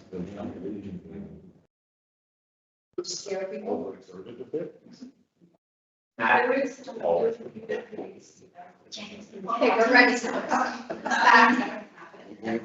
Did you realize it wasn't? Welcome back. First up, we have Councillor Patterson, FCM Advocacy Days. You're on. Thank you, Warden. I think as most people are aware, the Frederick Municipalities, the FCM, sponsors Advocacy Days in Ottawa every fall. Chance for board members to meet cabinet ministers. We did have the Prime Minister there last year, but I don't know if we'll have the Prime Minister this year because that Prime Minister, of course, was on the way out. So anyway, MPs and senators who make the decisions that affect us all. So anyway, therefore, I, Councillor Patterson, would like to move that council approve my travel to FCM Advocacy Days in Ottawa, Ontario from October 28th to October 30th, 2025. There's a motion on the floor. Do I have a seconder? Second by Councillor Matheson Lafort. Any discussion? Councillor Kerr. Yes, Chairman. I can definitely see some benefit to this because when we met with the minister from Rural Development, or Councillor Patterson had met with him previously, and he recognized him off the bat, and things went very well because of that. We got a very favorable response. I would endorse his move. Thank you. So there's a motion on the table and we have a seconder. All in favor? Oh, sorry, discussion? Discussion, yeah, just checking your trip. That will be, you're going to have another trip to Ottawa? Or it's only one trip you're going to do it for the year, for the board? One trip to Ottawa coming up in October. There is another board meeting in March, and I don't know the location of it. And then the annual meeting, which is in Edmonton this year. That's in June. So you have three, There will be three travels. Could be three count. Yeah. The second one could be, yes. But like I said, I'm not sure of the location yet, so I don't know the details of that. Okay, okay. Just to make it, just getting you know, around, now you have to do some virtual, so maybe be wise to choose when you want to go to travel. Yeah, we'll have to go through the same procedure again when that comes up. Yeah, because you say the in annual one, the AGM, you will have to go, right? More than that. Okay. Good, Deputy Warden. Any other discussion? So there's a motion on the floor and we have a seconder. All in favor of the motion? Motion carried. I just let the council for thank council for their support. And as Councillor Kerr said, there is benefit, I think, in meeting these people face to face, and you're not always successful, but at least the effort is being made to get your point across, I guess. And I think the most important thing we as the county have to face is the rink in Baddeck. I mean, that to me is the one that we really have to impress upon somebody the need for it. And I know council itself doesn't have anything directly to do with it, but again, it does serve the whole county and it's a benefit to all of us. Councillor. Next, we have the Mi'kmaq History Month blanket exercise. Leanne, you're speaking on this. Yeah, so our community development officer, Yvette Rogers, has made some inquiries into what it would involve in doing a blanket exercise. Council has it as a strategic priority to increase and develop their relationships further with First Nations. We have received a quote for doing a blanket exercise. The dates proposed. So first off, I'm wondering if council is interested in doing that. And the proposed dates are October 14th, the 21st, or the 23rd. I think that's written on there. If council would be interested in doing this type of exercise. Councillor Matheson Lafort. Yes, I just had two questions because a lot of the time they have a limit on how many go per session. So I was wondering if that quote is for a specific amount of people. I believe that the quote is for all to include all of council. And I believe that it probably has department heads as well on it. And another thing I wanted to mention, I don't know if other councillors received the invitation for a free blanket exercise. And I had registered for that, and I know others have, where there's up to a group of 30 can register, and it was sent out to councillors. Raising the Villages sent out a thing. So, and it was by Rosie Sillaboy and Karen Bernard. And it gave us the opportunity to register, and the whole session is free. So I've already registered for that. That's why I was wondering. I was wondering if that quote was a cap, because this one, they said there was 30, and I thought, I wonder if that quote could be modified if it's just going to be staff or like not all council, that's why. Yeah. It's an up to 30, so I would guess that the price is the price. But if there is a free one that is offered locally, then. Yeah. Okay, so that may be the answer.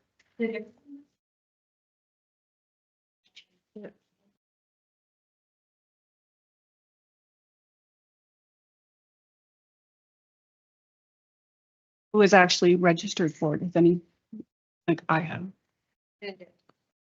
I can think it's up to October 3rd, you have the choice, but there's, like I said, there's a maximum of 30, so you have to get in and register before October 3rd. Okay, so. Deputy Warden, did you have something to say? Or- No, I was asking for a sec, if we have a second quote, because it was a little high, but after I remember, yeah, they see the free one, so it is for council. Yeah, I think we can use that one. We'll encourage you to sign up for that one. And if you're okay with it, I will direct that on to department heads as well. Okay, great. Thank you.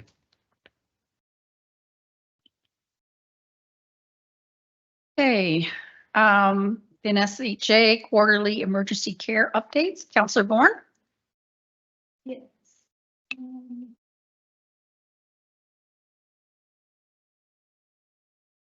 Thank you, Warden. This is just, I wanted to share as a follow-up on Council's request to Nova Scotia Health for the quarterly emergency care updates. As Council is aware, a resolution was passed on January 27th, 2025, requesting quarterly updates from Nova Scotia Health related to staffing efforts, challenges, and overall progress in addressing the community's emergency care needs. This was part of a broader effort to support the reopening of our emergency department and to ensure that both council and the public remain informed and engaged throughout the process. Nova Scotia Health provided an initial update during the May 5th meeting, which we appreciated. However, since that time, no further update have been received, despite the resolution's expectation of quarterly communication.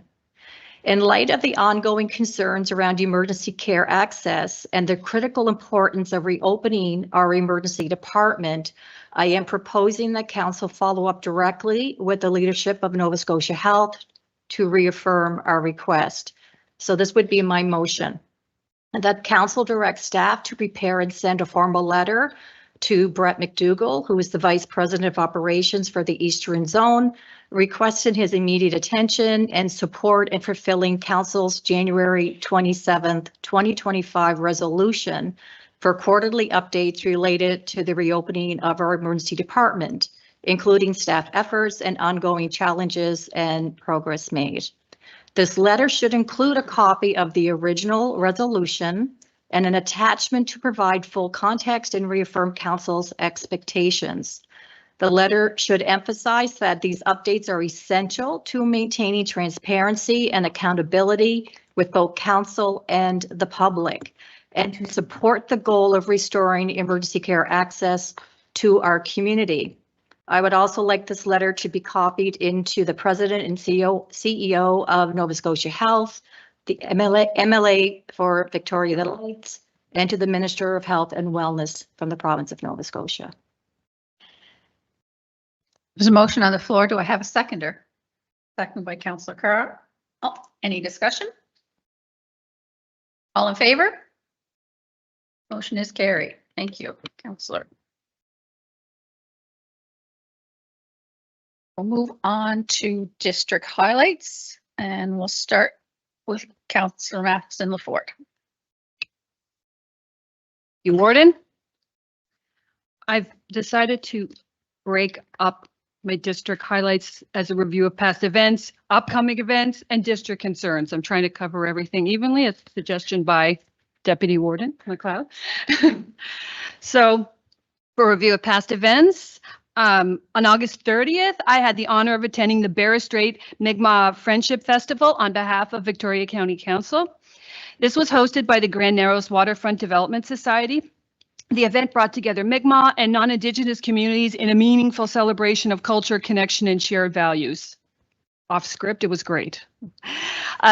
This festival, it serves as a powerful example of community building and reconciliation in action. With music, stories, food, and tradition, creating space for learning and friendship. Our heartfelt thank you goes out to the organizers. We have one in the room, volunteers, and especially the elders and knowledge keepers whose guidance helped shape a strong, more inclusive Unama'ki. It was terrific. It was probably one of the best events I've ever been at in recent, years that brought together elders from the Mi'kmaq community, knowledge keepers from the Mi'kmaq community with non-Indigenous. And it was just a really, really wonderful feeling all around. So it was great. Moving on, representing the Little Narrows Community Development Association, I attended the Victoria County Community Health Board Wellness Fund celebration and check presentation, as many of us did who are in the room, on September 9th at the Bold Center in Baddeck. The LNCDA was honored to receive funding that will enable the nonprofit to offer free yoga and wellness sessions to all community members. This support helps eliminate the financial and accessibility barriers, which is so important in some of our communities. And it'll encourage greater participation and engagement throughout the community because of that financial support. Upcoming events, Highland Village, as an FYI, would like everyone to know that they're still open 7 days a week until October 18th. Just because the leaves are falling, they're not closed yet. And for Wadmacook First Nation, they're inviting the public to come together in a celebration of culture, tradition, and community in their annual powwow, which is happening October 18th and 19th. The full schedule will be released soon, so be sure to keep an eye on their Facebook page for updates, and I'll also be sharing event details on my own pages as they become available. Now, district concerns. This is kind of a personal concern. I offer a small gesture of support to the LNCDA from my district budget to help fund a community family Halloween party. However, I recognize that there is a conflict of interest as I'm the third generation board member of said association. While I fully acknowledge the conflict, I also believe it would be unfair for the Community Development Association to lose municipal support it has consistently received in the past, simply because I now serve as the councillor for the district while sitting on the board. I'm committed to transparency and accountability in this matter and hope that this openness allows the LNCDA to continue receiving the support it deserves. I will follow the guidance and direction of council to ensure that any decisions are made in accordance with proper governance and ethical standard. It's $200 I'm looking to give them for their family Halloween party. I do not want a conflict of interest in this, so this is why I'm bringing it forth. Maybe this transparency is enough to reduce any conflict of interest, because I know I'll probably be on that board till I'm about 92. So this job is only 3 more years for now. So let's, okay. So do you want a motion on that? I don't know. I didn't know if I had to or not. Right. Yeah, it just would be nice. Who else could make that motion for you?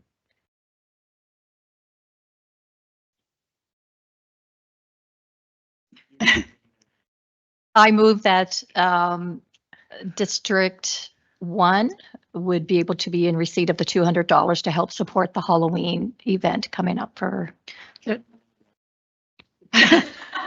No fear there. There's a motion on the floor. You'll have a seconder by Councillor Donovan. All in favor? I don't know if I can Motion is vote on it, carried. but okay, thank you. The children will be pleased.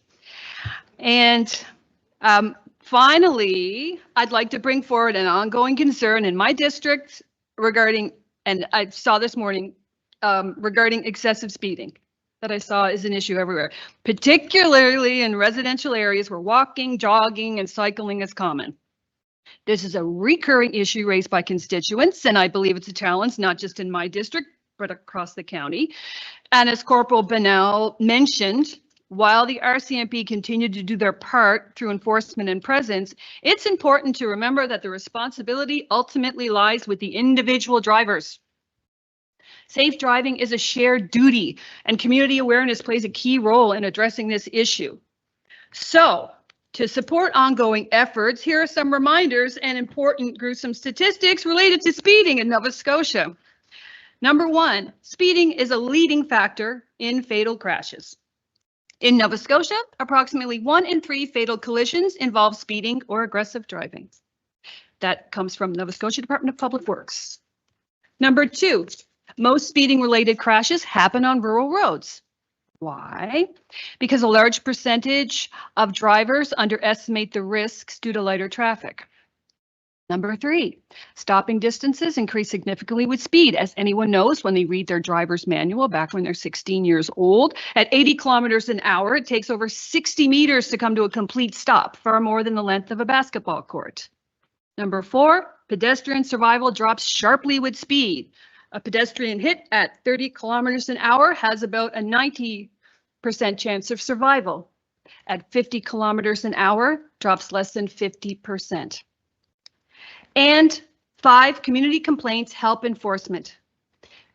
The RCMP prioritize areas where concerns are reported, and residents are encouraged to report frequent problem areas. So that's one of the biggest things we can do. How can we help? Like Councillor Hennick was saying this morning, and all of us, we have to do something to encourage community awareness, whether that's campaigns, some of the signs, increase signage, promote driver responsibility through newsletters or social media, and support, like this morning, collaboration with RCMP to identify hotspots.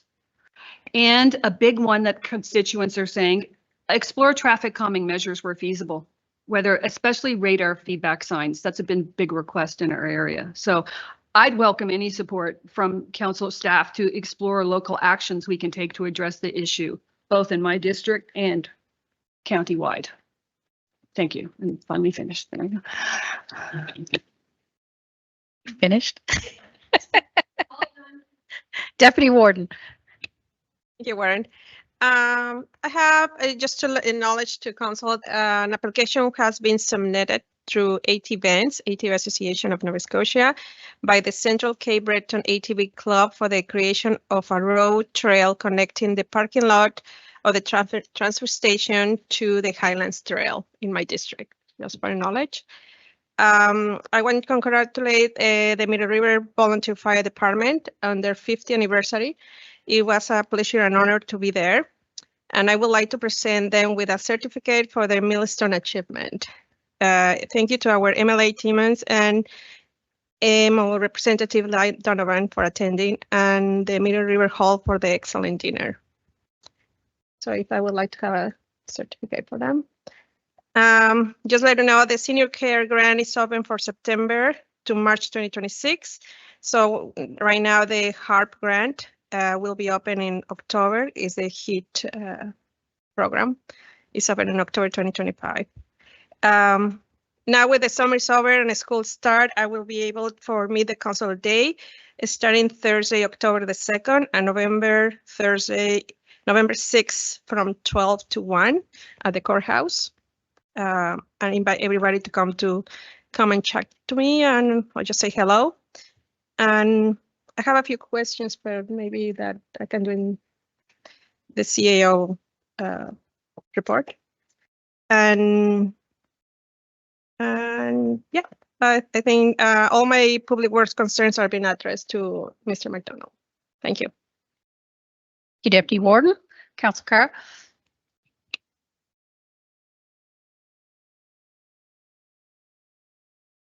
Thank you, Warden. tourism traffic still seems to be quite heavy in our area. The businesses seem to be doing quite well. Work is progressing on the boardwalk. The piles have all been driven and they're in the framing process now, so it's moving along. Another successful Terry Fox run was held September 14th with around 4,500 raised for cancer research. Big thank you to the Baddeck Lions Club, all the volunteers and participants for supporting this great cause. There was a very intensive training program for fire department members held in Sydney. And 8 of the fire department members from here were down regarding wildfires. That's becoming very prevalent in our province, and they said it was a very worthwhile course to take. So if any of the other fire departments would be interested, they could contact theirs to get some information on it. And the Baddeck Lions Club will be holding a seniors appreciation dinner on October the 8th at the Masonic Hall in Baddeck. This is free of charge to our seniors as a thank you for the support that they give us over the year. And on a very personal note, we held an event for my wife on Saturday, which was really overwhelming on our part. And we can't thank the community here and everybody from the county and far and beyond that came to help us. It was truly something that we will never get over. Thank you. Thank you, Councillor.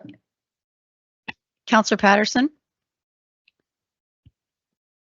Thank you, Warden. I have one item, a road name. Steph sent me this, I believe last week was the stuff from Brian Butts. We have the petition. There are 3 residences on the road at present. One was just added. So we have the addresses of the other 2. They are 1018 and 1020 Old Route 5, Big Brador. And the road name suggested is Crystal Drive, CRYALSTAL Drive. I know it as the old McPherson property. I mean, that's who lived there originally. So there, like I said, there was an original farmhouse. Then a second residence was added a couple of years ago, and a third one was added just recently, I assume in the last few months. So the petition is to name the road Crystal Drive. So I'd like to make that a motion that we accept the road name 105 in Big Brador. There's a motion on the table. Do I have a seconder? Second by Councillor Crowe. All in favor? Aye. Or discussion first? No discussion? That's it for me. I'm not quite sure what procedure would be to reclassify or rename a road. Can we get some, maybe some We have advice? a form, isn't it? Planning is involved in this. It's been a while. I think the last one that was renamed was in your district as well, Councillor. I believe you need a petition with at least 65% of the residents on the road because there's more to it than just renaming it. 911 is involved. There's several levels to it. Do you have the petition with the, you do? Okay. Yeah. There's only. Councillor Patterson, is there just 2 people on the road? There was a third. Third? That was added. Third, was that it?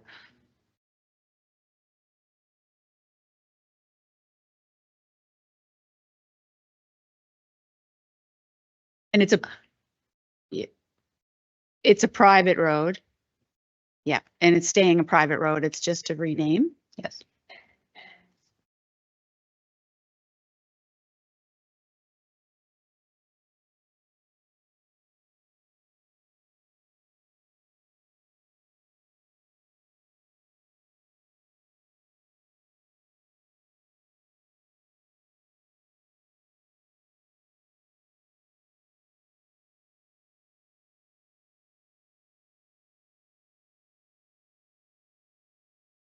and are happy. And as Leanne said, it only requires 2/3 of the people on the road to give it a name or change the name.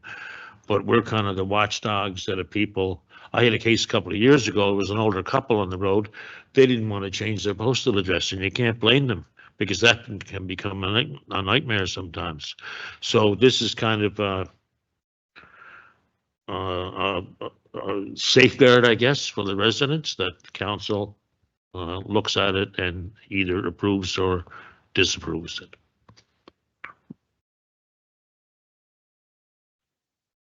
Counselor? Names are, did you get through the 3 names on your petition or?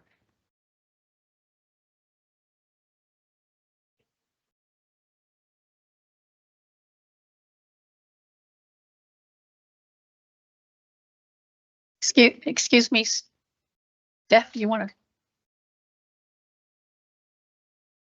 Bots and send it that way too. Just so people at home can hear what you're saying. Sorry.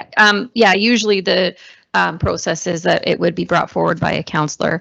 And I called Councillor Patterson when I received the request from Brian for that to be added. And then, yeah, usually though, it would be a counselor would bring it to council, and then we would reach out to Brian and he would let us know that it's approved by 911, it's approved by the province. My assumption would be in this case that he received the petition, all 3 people on the road signed the petition.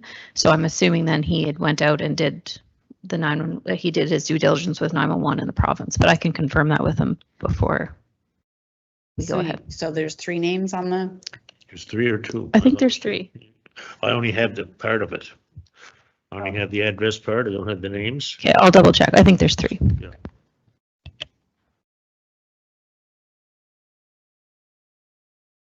Does council want to approve this, or do we want to hear back to make sure everything, all the 911 is done and everything before we do that? Just a question. Councillor Bourne? Just more curious, how does the name get picked? Is it the people that live on the road? The residents. Yep. Is there any significance to the area or to a local? No, the residents decide what the name, and we use it. The problem can be, as Steph indicated, if there is a similar name, 2 kilometers away, you don't want that because that becomes confusing then. So Brian Butts, I think, would have checked to see that there were no other roads with that name within a vicinity. Be my understanding as well, but like I said, I can definitely go back and double check, and I think this actually brings up a good opportunity to maybe discuss road name changes with this current council, because I believe this is the first one that you guys would have seen, so probably a nice little refresher on this would be beneficial. We did one a few years back in New Haven, it was Rose Lane. We changed Jesse once. Jessica Long. Oh, could I amend the motion then to pending further information? You can amend the motion for that. Okay, Steph, you okay with that? We'll approve it pending further or we'll consider it pending further information, just to make sure. Sure, if that's what council agrees. Councillor Kerr, I believe you were seconded. Okay, so I can make that. So we have the motion that we're going to look into this further to make sure we have all the information. Yeah. It's been seconded. All in favor? Your motion's carried. Thank you. Thank you. Bourne. Thank you. I also would like to add to Councillor Carr's district report, because I would like to also take a moment to acknowledge the 45th annual Terry Fox Run, which I had the honor to participate in on September 14th in Baddeck. Terry Fox Marathon of Hope began in 1980 and sparked a nationwide movement dedicated to cancer research over the past 45 years. The Terry Fox Foundation has raised more than $800 million to support this vital cause, a powerful testament to his vision and determination.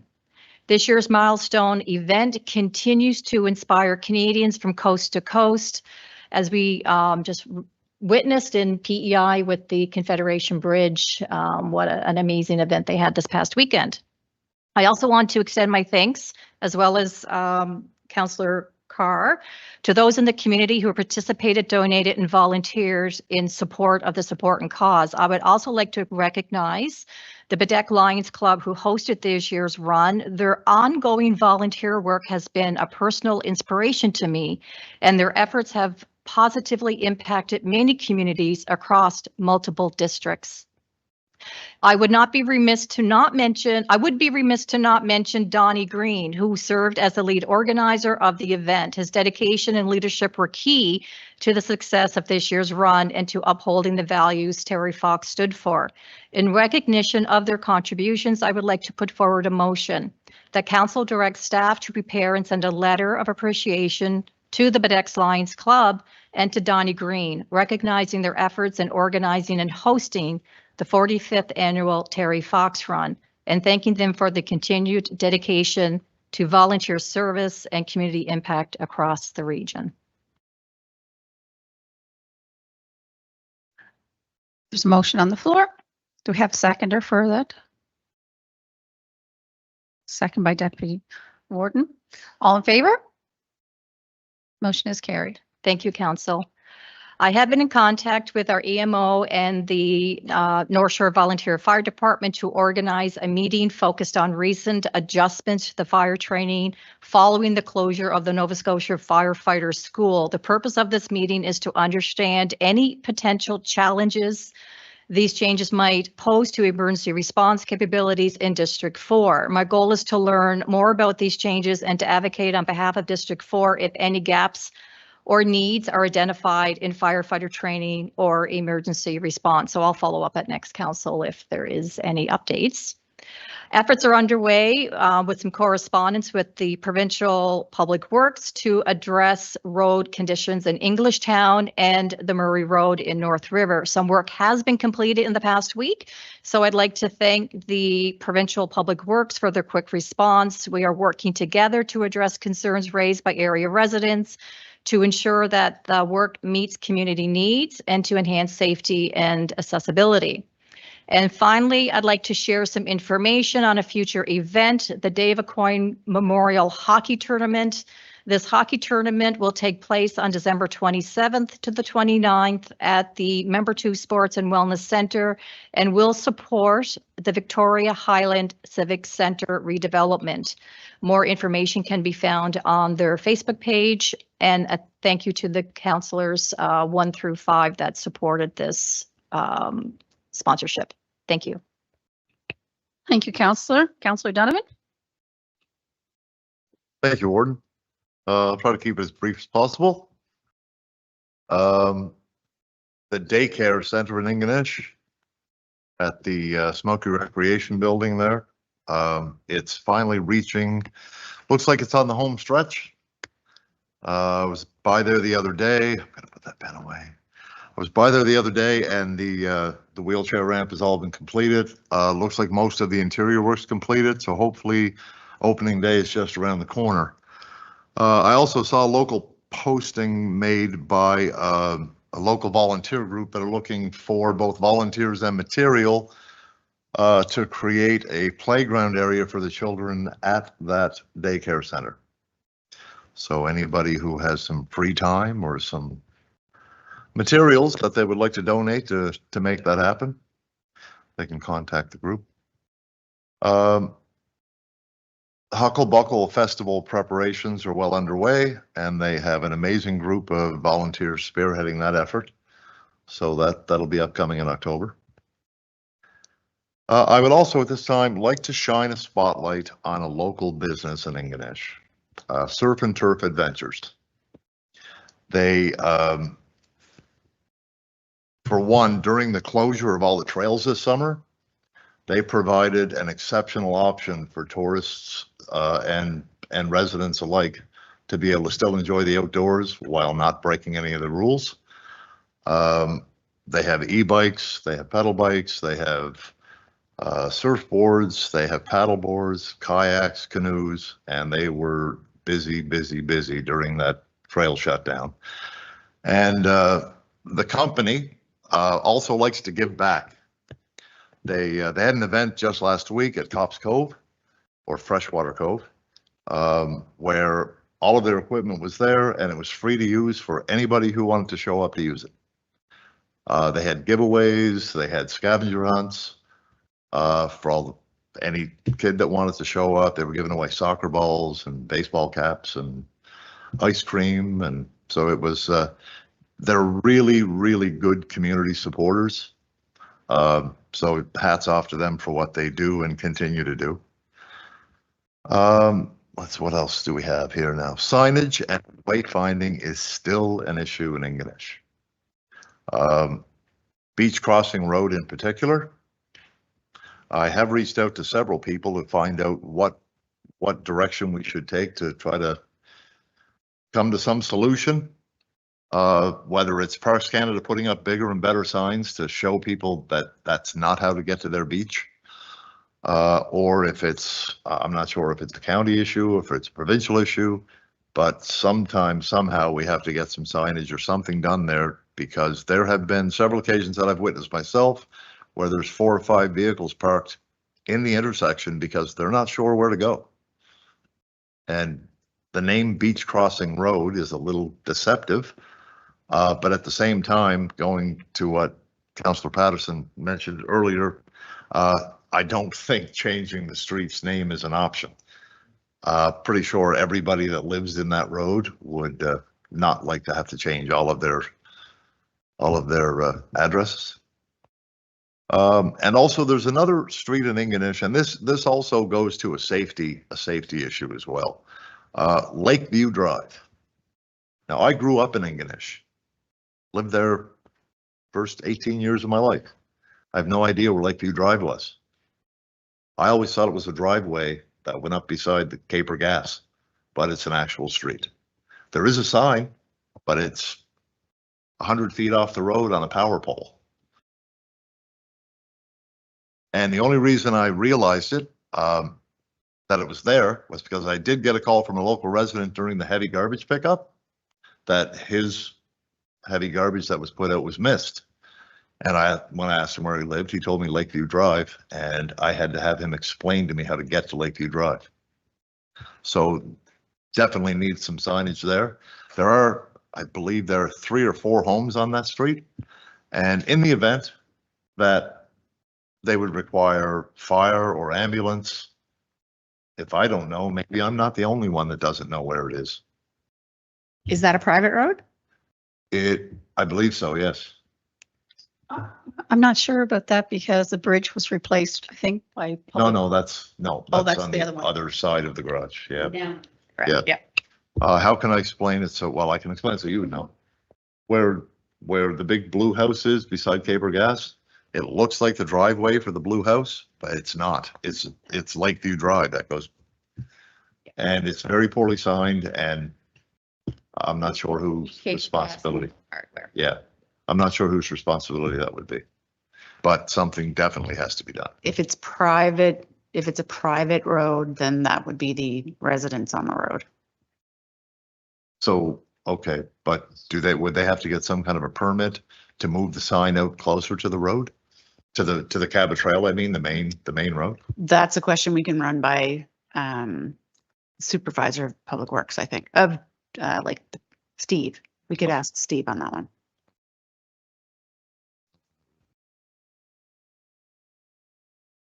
And the third thing for me is I would like to put a motion on the floor. A request has been made by the Ingonish Volunteer Fire Department for an off-road utility/rescue vehicle. Over the past couple of years, they've had several incidents where they could definitely have used such a piece of equipment. They've basically been relying on local members using their own machines, their own snowmobiles, their own four-wheelers to get them to places where they have to go. However, most of those snowmobiles and four-wheelers that belong to the local members they aren't able to facilitate the issue.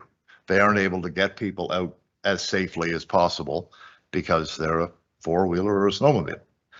So what the fire department is asking is that we provide funding for them to purchase an off-road vehicle with, I just want to make sure I get the terminology right here, An off-road vehicle that also has a, like a victim compartment on the back, so that when someone does get injured, they do have a means to get them safely out.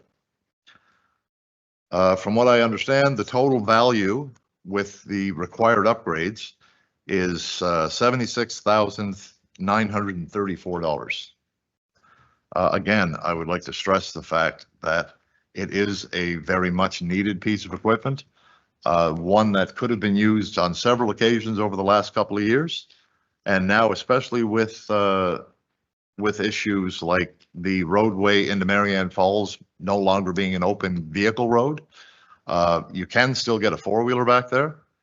And it's a very long road back into Marianne Falls. Right now, it's a hiking trail. And if anyone were to ever hurt themselves in there, it would be a big issue trying to get them out of there safely. So I would like to put the motion on the floor that council. Can I just change that just a bit? It's Ingonish Beach. Ingonish Beach Volunteer Fire Department. Yes. And what their request is that the county purchase the unit, and then the fire department will purchase or be in charge of installing the unit on the back. Oh, okay. Yeah. Yes, yes. Yeah. So the ask is about, for the actual piece of equipment is $49,065.20. Yeah, the total unit is about $73,000. Yeah. And they have assured us that they will allow all units up there to share this piece of equipment. So yeah, it is a really good initiative on their behalf. And I know that we have money in a reserve that we could find. That it's actually a fire department reserve for some funding. And so I believe this is a really great initiative. Can I get the motion on the table first, and then we can discuss it? Well, especially with the new initiative to increase trails. We'll put the motion on the table. So the total amount, is it the 55 or is it the 40? It's with tax, it's $55,934.33. So there's a motion on the table to purchase this piece of equipment for the Ingonish Beach Fire Department. Second. Do I have a second? A second by Councillor Bourne. Discussion? Which first minute, Deputy Warden of Councillor Bourne is first. I completely approve the purchase of this piece of equipment because I know it's definitely needed, but I do just have a couple of comments more so to make going forward. And if it's at all possible, because we know this would be used within Parks Canada, if that in the future, we could look into potentially not necessarily a 50-50 partnership, but some kind of a partnership of them sponsoring or having some money to help support this because it would be used there. And that would be the same for Smoky, to look into that as well. But then I think there was part of that letter where there seems to be some bigger issues as well as communication gaps with the parks within that letter. So maybe that's a separate thing that we could address going forward. But I think it's important. So I just wanted to share that. I guess it's just my opinion that there's important information that was sent. And I think we should look into that going forward with the communication gaps that are there. And that's really it. But I do support the proposal. Deputy Warden, did you have something? Just, we have two quotes, right?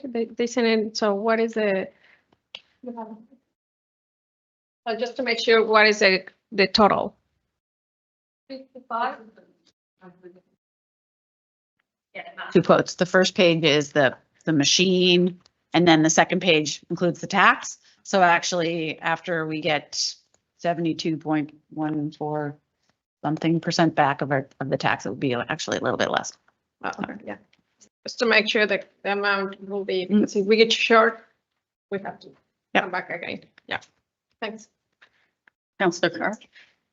Thank you, Warden. I certainly endorse this 100%.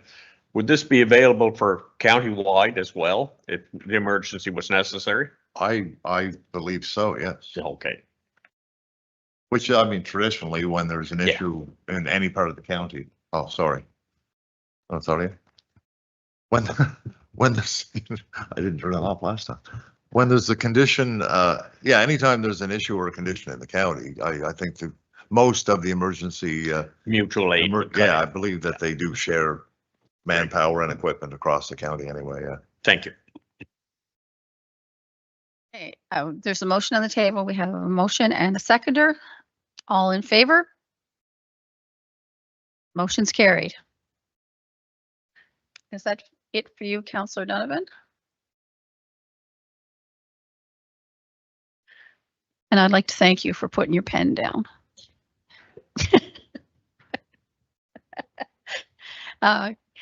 Councillor Hennick. Thank you, Orden. I just have a couple of issues that's been brought to my attention in District 8. I was lucky enough to have the RCMP. We were lucky to have the RCMP, so he answered a lot of my questions that I was going to put forward anyway. But I have sent off an email to Steve McDonald over the state of the Iron Bridge through the heavy trucks of the construction. The past 2 summers have taken a toll on the bridge. So I had many constituents up in arms over when was it going to be fixed. So I sent him off an email, and he says that they have plans to redeck the whole bridge this fall. Lumber has been picked up and are just waiting on our bridge crew to finish up a bridge replacement job. So hopefully that'll be done before the winter hits. Of course, the big topic of the morning was speeding, of course. Speeding signs, I said, need to be put up, and the trees and brush cut back along the North Highlands Elementary School. It doesn't seem any of the, I don't know if it's tourists or locals, but since school has gone in, there's been a lot of speeding in that area. Steve McDonald said he'll have the supervisor inspect the signage for school zones and brush in the area. And I had also a question about radar display signage also. And he said they're not usually used for similar situations similar to this, but we'll ask their traffic authority. And of course, he asked if I have been in contact with the RCMP. I've have been, and of course, and again today. So hopefully we'll get some more patrol on the areas. I also asked about speeding sign put down by the base of Lawrence Community Center, children at play signs.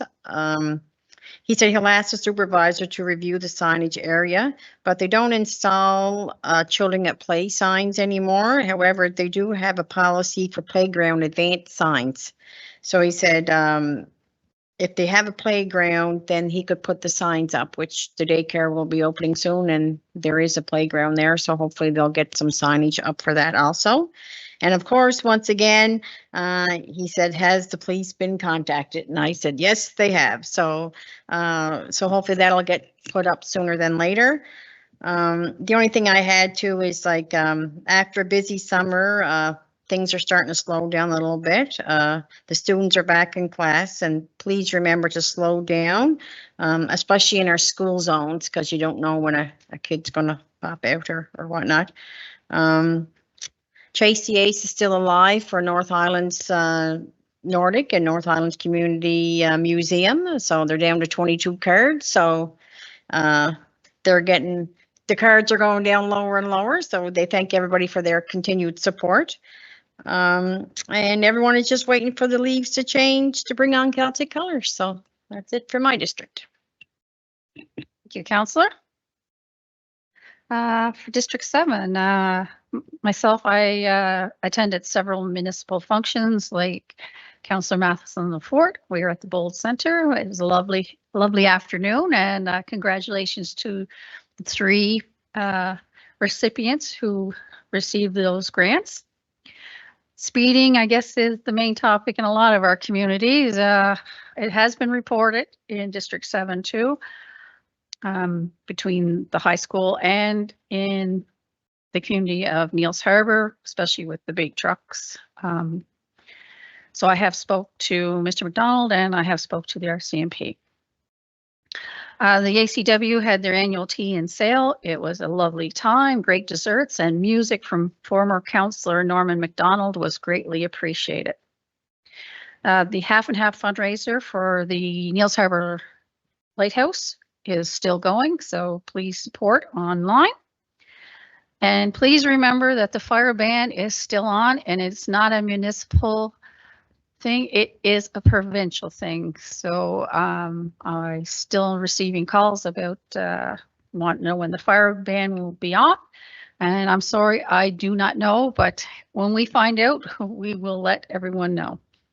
And that's it for District 7. Okay, go ahead, Deputy. Sorry, I forgot 2 issues, if I'm okay to say it. It's from District 3. I received some calls about the buses, maybe the Department of Tourism. When the buses come in here to parking and unload the passengers, it's very chaotic in Main Street. I just wonder if we have this issue every year for, I think, maybe 10 years now. Wonder if Baddeck could come or maybe meet us, and they have that parking lot, right? So maybe some way they can just park there, unload the passengers and leave.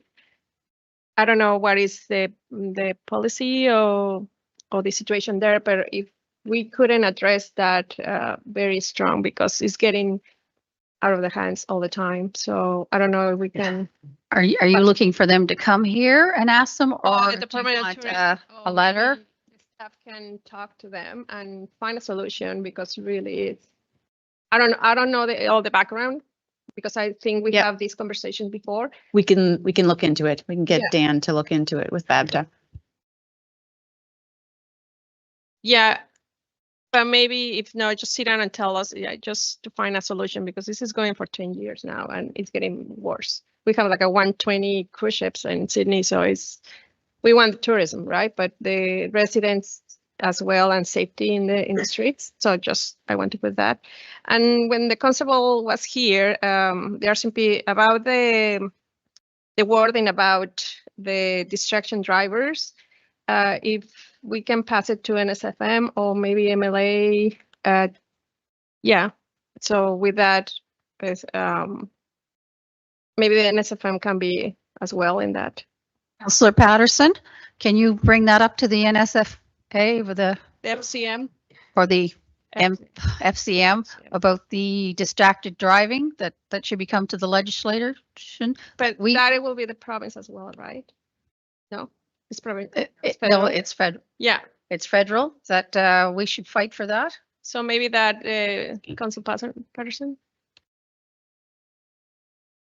Yeah, you are. Yeah, yeah. So That's why we Yeah. brought it up to you. the wording about distraction drivers, that is causing, no tickets. So maybe they can start looking after that. Thank you so much. Appreciate it. Okay, next is approval of the audit committee policy.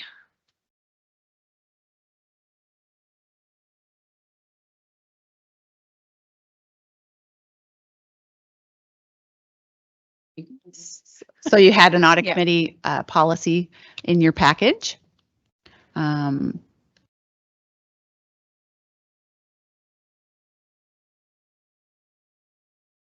One change was recommended that was put in.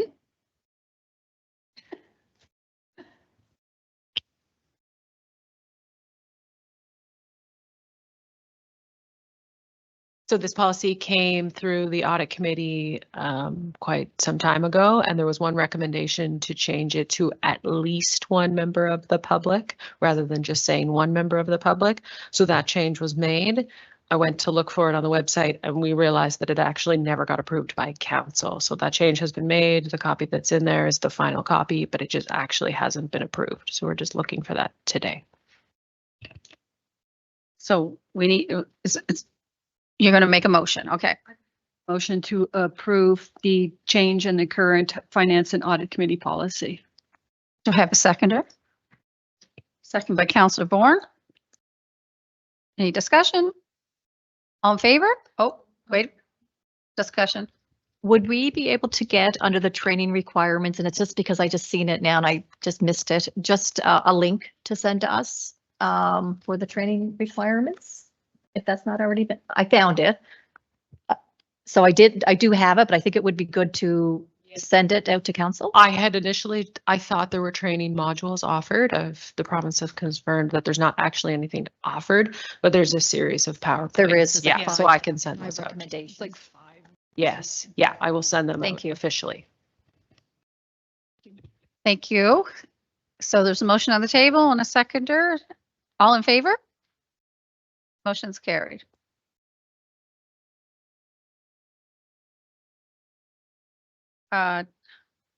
Accept the recommendations made at the in-camera meeting on September 8th regarding a legal matter.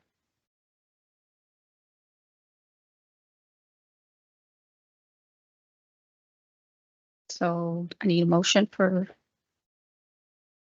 So the recommendation made it in camera okay, we have, in September 8th. we have a motion. We have a seconder, Councillor Bourne. All in favor? Motion's carried.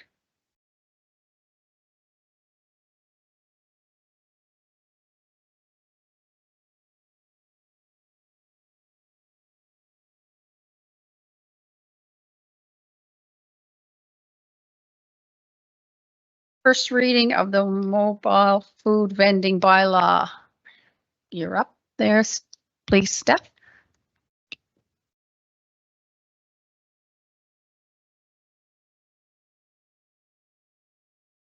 Yeah, so the changes requested during the last discussion regarding the mobile food vending bylaw were made, and I've resent that out.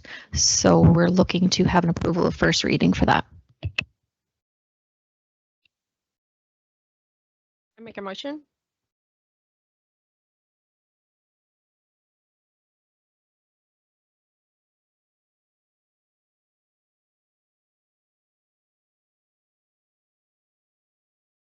I just have one quick question.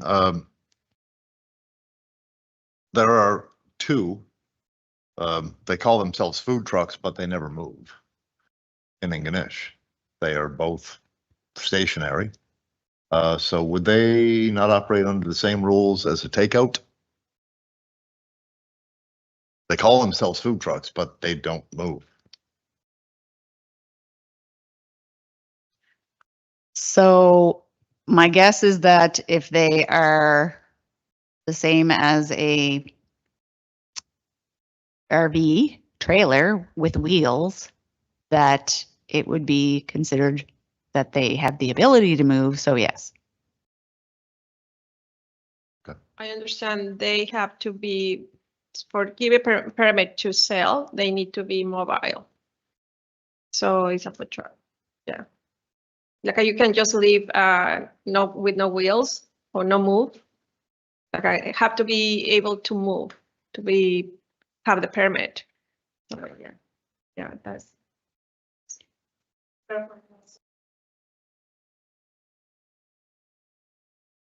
Okay, thanks. Okay, there's a motion on the table and we have a seconder. All in favor? Oh, you wanted? Okay. No, we have the seconder. Okay, no more discussion. Is there anything? Okay, all in favor? Motion carried. You have your first reading. Okay, thanks. I will get that posted for second reading then. Thank you. Thank you. The seasonal tax adjustment letter. There was a letter in your package. Seasonal tax adjustment has been a one of council's priorities, or year-round tourism has been one of council's priorities. We had, as Alex had mentioned in the past, we have had meetings with some levels of government and of the provincial government, and they didn't know that there was, each time we talked to them, we seem to be educating them about the issues that we have in relation to this. So we've drafted a letter based on council's wishes. We've put it in your package and we would just like to send it off. So just would like your approval on sending it off. You need a motion to send this letter off. I made the motion to send the letter. It's moved by the deputy warden. Can I get a seconder? Second by Councillor Matheson-LaForte. Any discussion? Discussion. I don't see the letter. That wasn't the cow meeting, no? Was it the August 29th, 2025? Yeah, it's in the cow. We come in the hall. It's in the committee of the whole package. Yeah, but that's what I mean. It's not in the package. So we will hold off until the next Thank you. meeting then Yeah. to approve it. I was going to say the same thing because I've been trying to find it. Okay, then we'll be holding that off until the next meeting.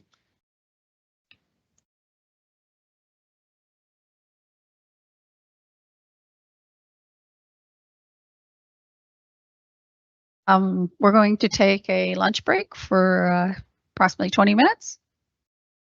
We'll come back for 1 o'clock. Okay.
Welcome back, Council.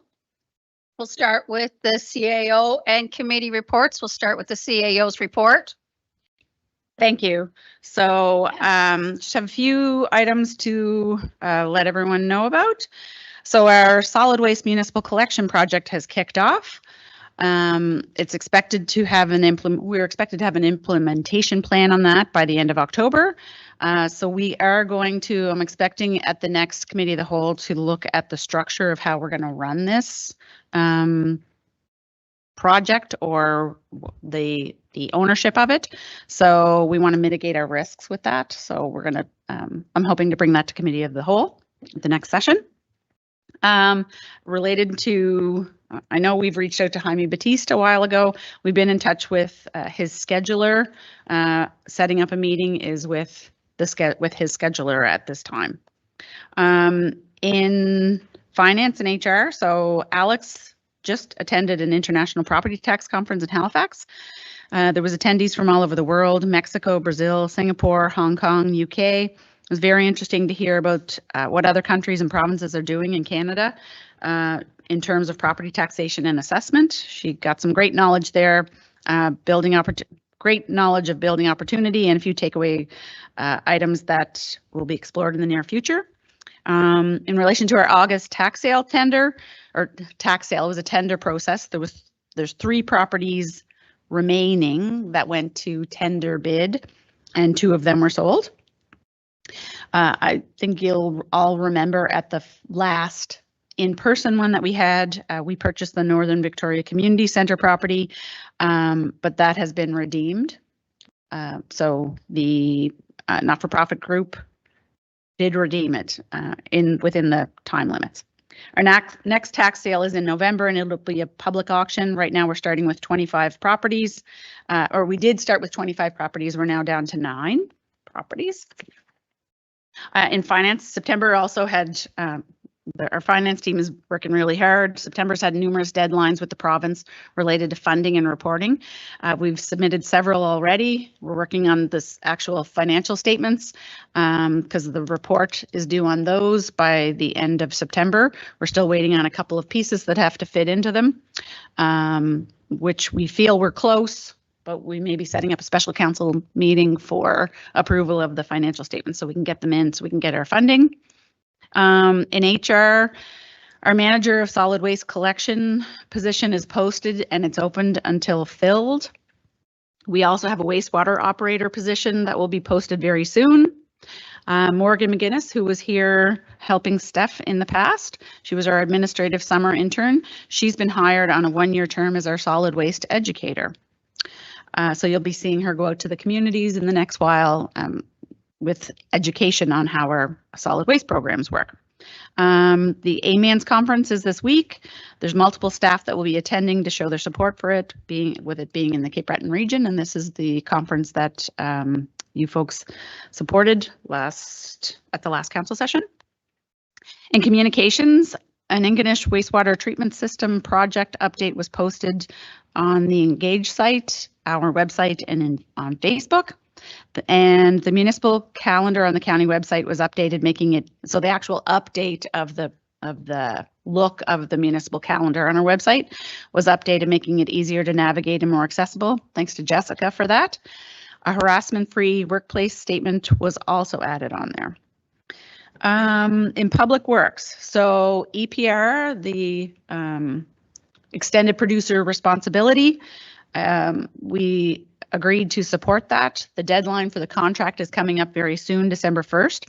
We haven't signed it yet due to concerns with the contract language. So we have some folks that are working through that, and that's a Nova Scotia wide group that is working with this to get the contract as what we need it to be before we sign it. There's very few municipalities that have signed it yet because most are having the same concerns. So again, Morgan McGinnis was hired as our solid waste educator and is working on a survey to get a better understanding of public perceptions towards recycling and how to best do messaging, etc. So the best way to reach our residents.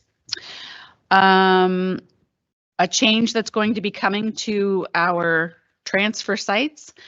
We will be getting communication out that based on recommendations, we are planning to no longer allow public access to the tipping floor. It's a danger to residents, and so we will be communicating that in the very near future. In our water department, so the province has requested that we move our water lines that are suspended from 3 bridges within the municipality. Our lines are preventing them the ability to install a portion of the guardrail, and in the interim, they will use jersey barriers, but we're going to have to move the lines. I know that you'll ask, is it their cost or if it's ours? It's always ours. If they change anything on the roads, it's always at our cost. 2 of the locations that they're speaking of are in Dingwall, and 1 is in Little Narrows. Councillor, please use your mic. Sorry, what 2 bridges are they referring to in Dingwall that has the water line? Do you know? I don't know off the top of my head, but I can find those for you. Yeah, it's the little bridges, right? So I don't know right now, but I'm sure somebody's going to get back to me about it. Okay, thank you. In tourism, so Councillor Donovan had talked about signage issues. So in relation to our signage and wayfinding project, we included community and stakeholder feedback recap, as well as some common themes and issues. The next phase is finalizing recommendations and next steps on that strategy. So we are working on that. And so he just said Beach Crossing Road did come up and as an issue. Also, so the Stogie, I'm not sure if that's what it's still called, but the Sustainable Tourism Growth Initiative that we're working on, the responses to the first round of applications are ready to be sent out this week. There was 4 successful applicants, and the Cape Breton Partnership is administering the funding on that process. Our Cabot Trail 100 planning is focused currently on preparing for some upcoming community engagement processes. So they will be going out to the community to get some feedback and some thoughts. Please check out cabottrail100.com to see the engagement process. Councillor Bourne has asked again, and so the update on the draft process for the washroom supply cost support program for businesses and organizations providing public washroom support. That should be ready by the end of this week, and it will be on a first come, first serve basis, but the application will be ready very shortly. In recreation, so our recreation team is organizing some fall community programs within the schools and creating and planning for the next round of multi-activity programs as well. There's some updates on trails. Trails have been stalled a little bit because of the fire ban and just some things that we've had to encounter there. In community development, so Yvette has been working, collaborating with the O2 program at school in hopes to coordinate some administrative support and volunteer placement opportunities and project opportunities with local nonprofits. So she'll be reporting back on that in the next near future. So a few other things. So J-class roads, I sent out to everyone a note. We have until October 31st to get back to the province. If anyone is interested in 50% funding on J-class roads, the list of J-class roads was also included in that. We need to know back. That means that the county would pay 50% and the province would pay 50% if the province accepts the roads. So we encourage you to get back to me with roads that you have that you want included on the list.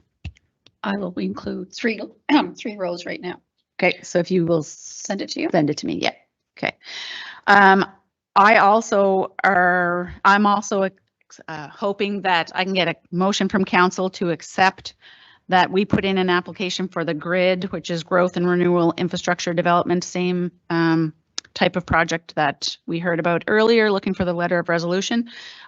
We'd like to put it in for phase 2 of the wastewater treatment plant. We need motions to apply for these. We do have it funded, but if we can get some more provincial funding, we would certainly appreciate that. So I'd like a motion for that. I make the motion to. Yeah. I make the motion for apply for the letter of recommendation. For the funding, yeah, for the grid. For the application for the wastewater and water line section. There's a motion on the floor. Can I get a seconder? Second, Councillor Donovan. Discussion. All in favor? Yeah. Motion is carried. Perfect. Thank you. Also, in relation to EMO, I think Councillor Bourne might have talked about that, or Councillor Donovan.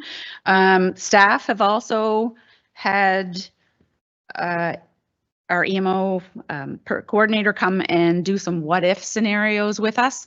Also at AMANS, we're going to have some EMO people there that are going to talk about debriefing of things that are happening down in West Dalhousie, and we're hoping, knock on wood, it's never going to happen, but if there is a large issue that could happen in the Highlands or anywhere, we want to be prepared. So we are looking to do some more boots on the ground training. Mm-hmm. Actually, there were a couple of local residents in Ingonish that had mentioned just that, because as I'm sure many of you know, Ingonish has one road in, and it's the only road in, and the only road out. So if anything were ever to happen, it could be disastrous. And I can tell you, since the fire ban started, that staff have been very interested in proactively knowing what we have to do. So I would say after we get our training, the next step is taking it out to the public as well. Because we sat up pretty straight in our chairs watching what's going on down on the other end of the province. So hear you on that. Well, even a couple of years ago at St. Margaret's Bay, when they had the fire in Westwood Hills, same deal, one way in, one way out. It Yep. was very, very dangerous. They ended up having to bust an emergency road in through during the fire to get people out Yep. from the subdivision safely. So Yep. it's not something you think of until Exactly. you need it. Yeah, so we're trying to proactively look into some things. And my last thing is that we are working on a baseline through Straight IT, which is 5 municipalities. We're working on a baseline technology policy to be implemented here. We've come up with some baseline standards. We can also add tighter controls. Council can add tighter controls, but we can't take any away from this baseline. So we'll be bringing that forward in the next bit. Which is a technology policy for usage and what happens with your computers. So, I just Deputy have a Ward. question. About regarding the grid, we can make a motion for the village as well, but we making one for us. You're going to just check it out if it's 1 or 2 recommendations. So just to clarify, if the case is not, we're gonna use 2 recommendations. We'll get ours first, correct? I did reach out to the province and they said that each unit can have 1 program, but the village is counted separately. Okay. I'm going to want to get full clarification on that, Okay. something in writing, Yeah. because I'm assuming that ours would come first before we are supporting theirs. Yeah. Yes. Is that where we're at? Yes, just for Hopefully we can clarification. both do one, but just clarifying that. Let's make clear. Thank you. Is there any committee reports? Deputy Warden. Just for Victoria Transit, just thank you for the board to approve the purchase for a hybrid. The new hybrid will be north. So just thank you. And just to remind people, we need drivers, so casual as well, if it's possible. So just reach me or Terry for more information. Thank you. Thank you. Correspondence. Do we have any correspondence there? From you? Any correspondence I've received, I have forwarded on. Okay. I have some correspondence, but I would like to ask Ms. McLeod if you please leave the room for us. And I'm going to ask Alex to take notes for us. Thank you. Over the last couple days, I've been receiving correspondence with the village. But I did receive one that I want to speak on right now.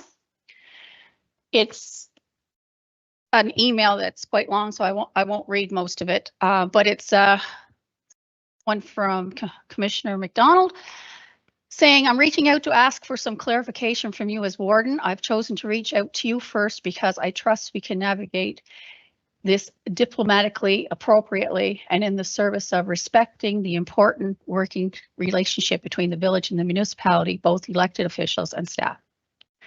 She has copied both Ross McDonald and Nick Barr in hopes that if we need support, they can help. I did not speak with them first because I did not want to discuss anything with them until I approached you.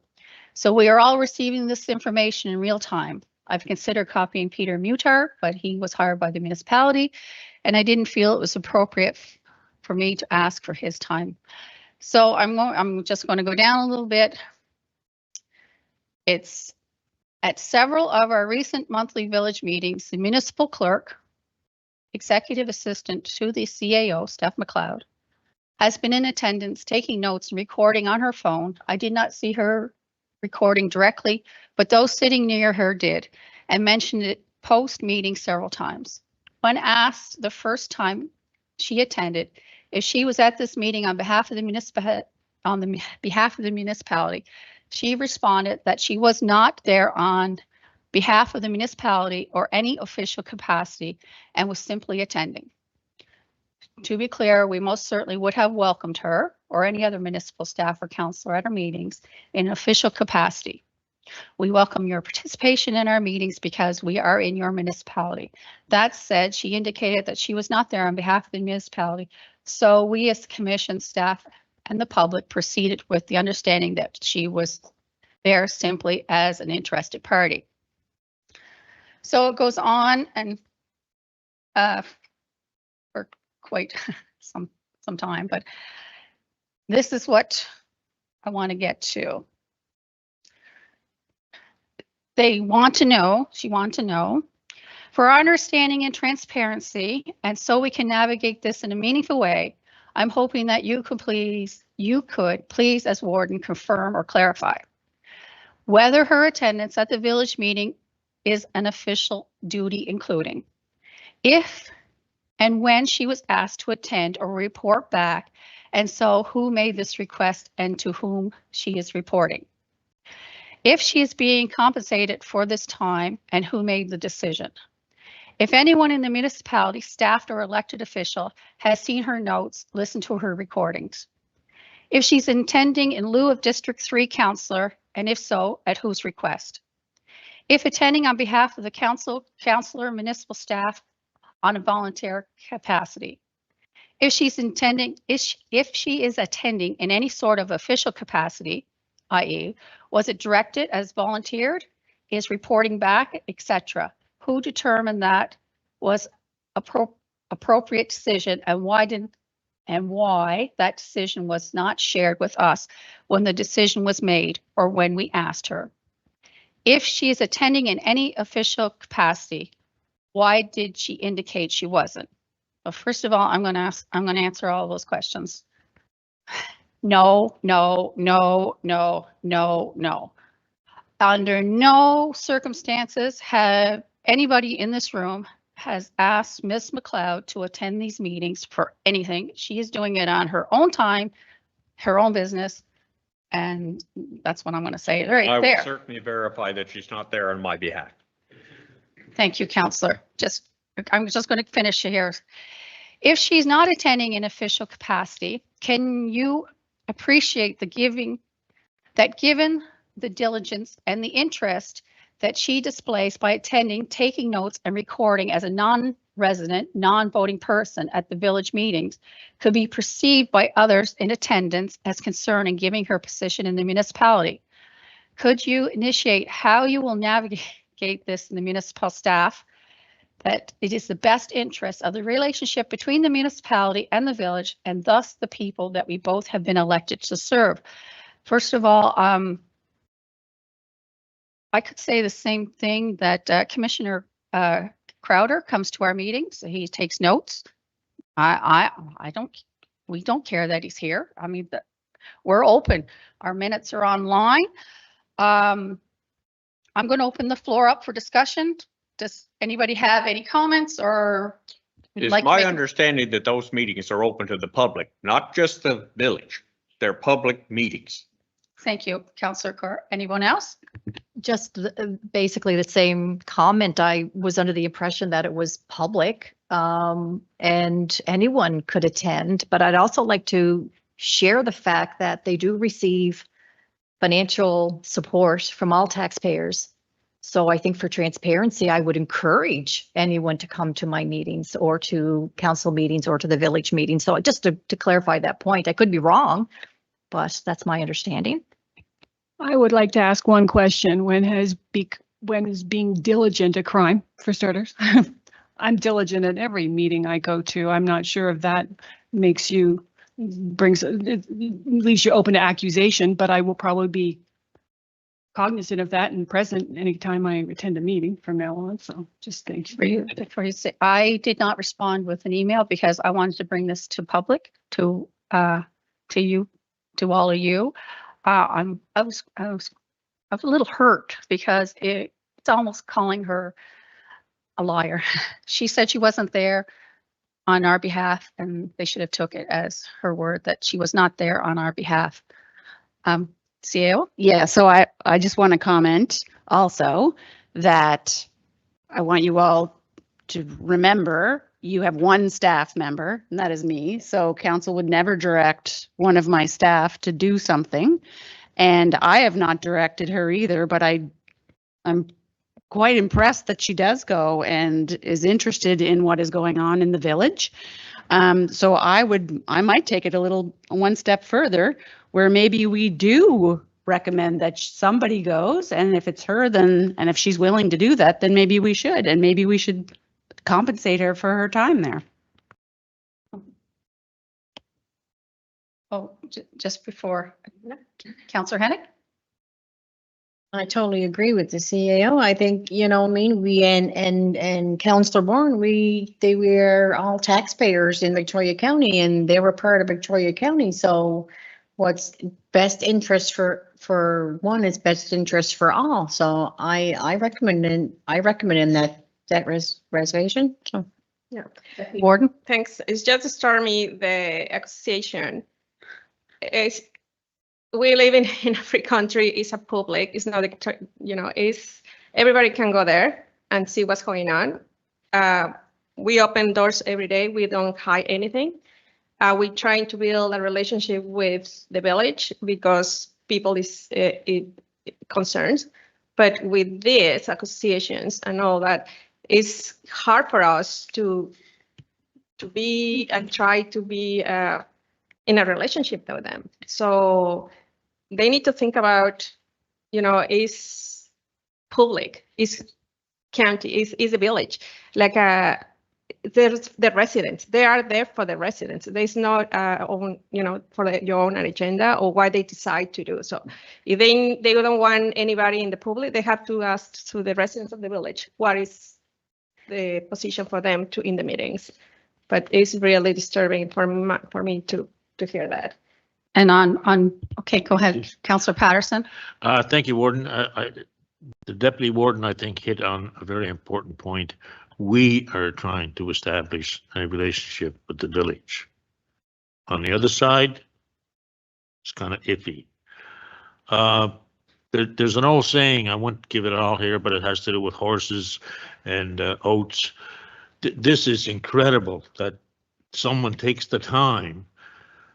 It's paranoia as far as I can see. You know, they're just, everything is spooking them. You know, and as Leanne pointed out, if that were to be the case, that she was directed, it would have to come from her, not us. You know, to me, it just seems like how much more bizarre can it get? You know, we have that document that we're going to discuss later on, and so on and so forth. Like, where's it going to end? We're not dealing with. You know, I don't know, call it unreasonable or whatever, but you have to have some baseline to have discussions and come to some agreement. And now the gulf is widening, I think, especially with something like this. I mean, there's more accusations in that email than have been thrown about before. You know, it's implicating that we, as council, are sending a spy, basically, into their meetings. And as Councillor Kerr said, as far as we know, they're public meetings, not just members of the village. And you were there for many years, and you know that. So if anybody wants to walk in and start taking notes, fill your boots. You know, that's what you should be able to do.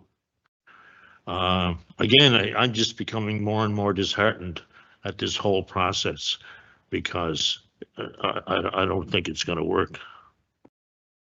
You know, to defend Ms. McLeod, she lives in just outside the community. She does all her shopping in this community. She works in this community. Her daughter goes to the school in this community. So kudos for her for taking the initiative and worrying about her community. Councillor Matheson-Lafort. Well, I just wanted to say that I was so concerned last year when we were all canvassing and campaigning, and some of us for the first time and some of us for, you know, are experts at it. But I was so concerned that, you know, anybody under 65 wasn't going to be civic minded. And so for me, I find it very heartening to see anybody under 65 nowadays, it's not a boomer, care about civic interests and community interests. And I actually, like I said, I find it's very positive to see that people still care about what happens in the community and the oversight of communities. I mean, I think it's a great thing personally. Thank you. Again, this is one of my staff members, so I don't even think I need a motion, but it's probably not built into the budget. But if I choose to make a recommendation that that person will be, whichever person, whoever attends, to observe, we will, I will probably look into see about compensating them. So just an FYI. Any more comments or concerns? Or I'll forward the email to you all. Thank you for that. McLeod to come back into the room, please.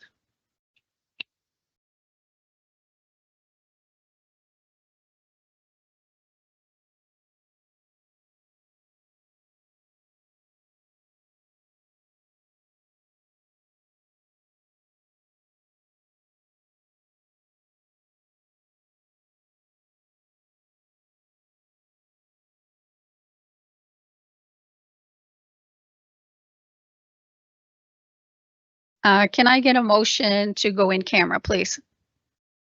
It's moved by Councillor Donovan. Second by Councillor Matheson Lafort. Thank you.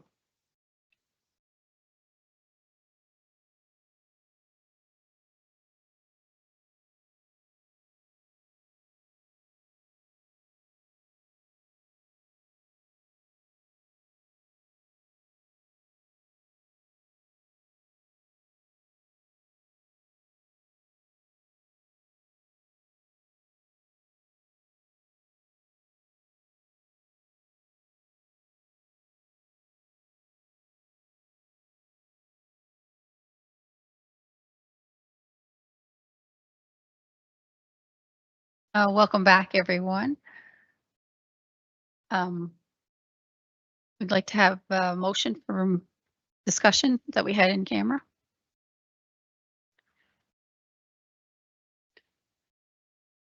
There's a motion on the floor and second by Councillor Donovan. All in favor? Motion's carried. Thank you for today, and I call this council session adjourned.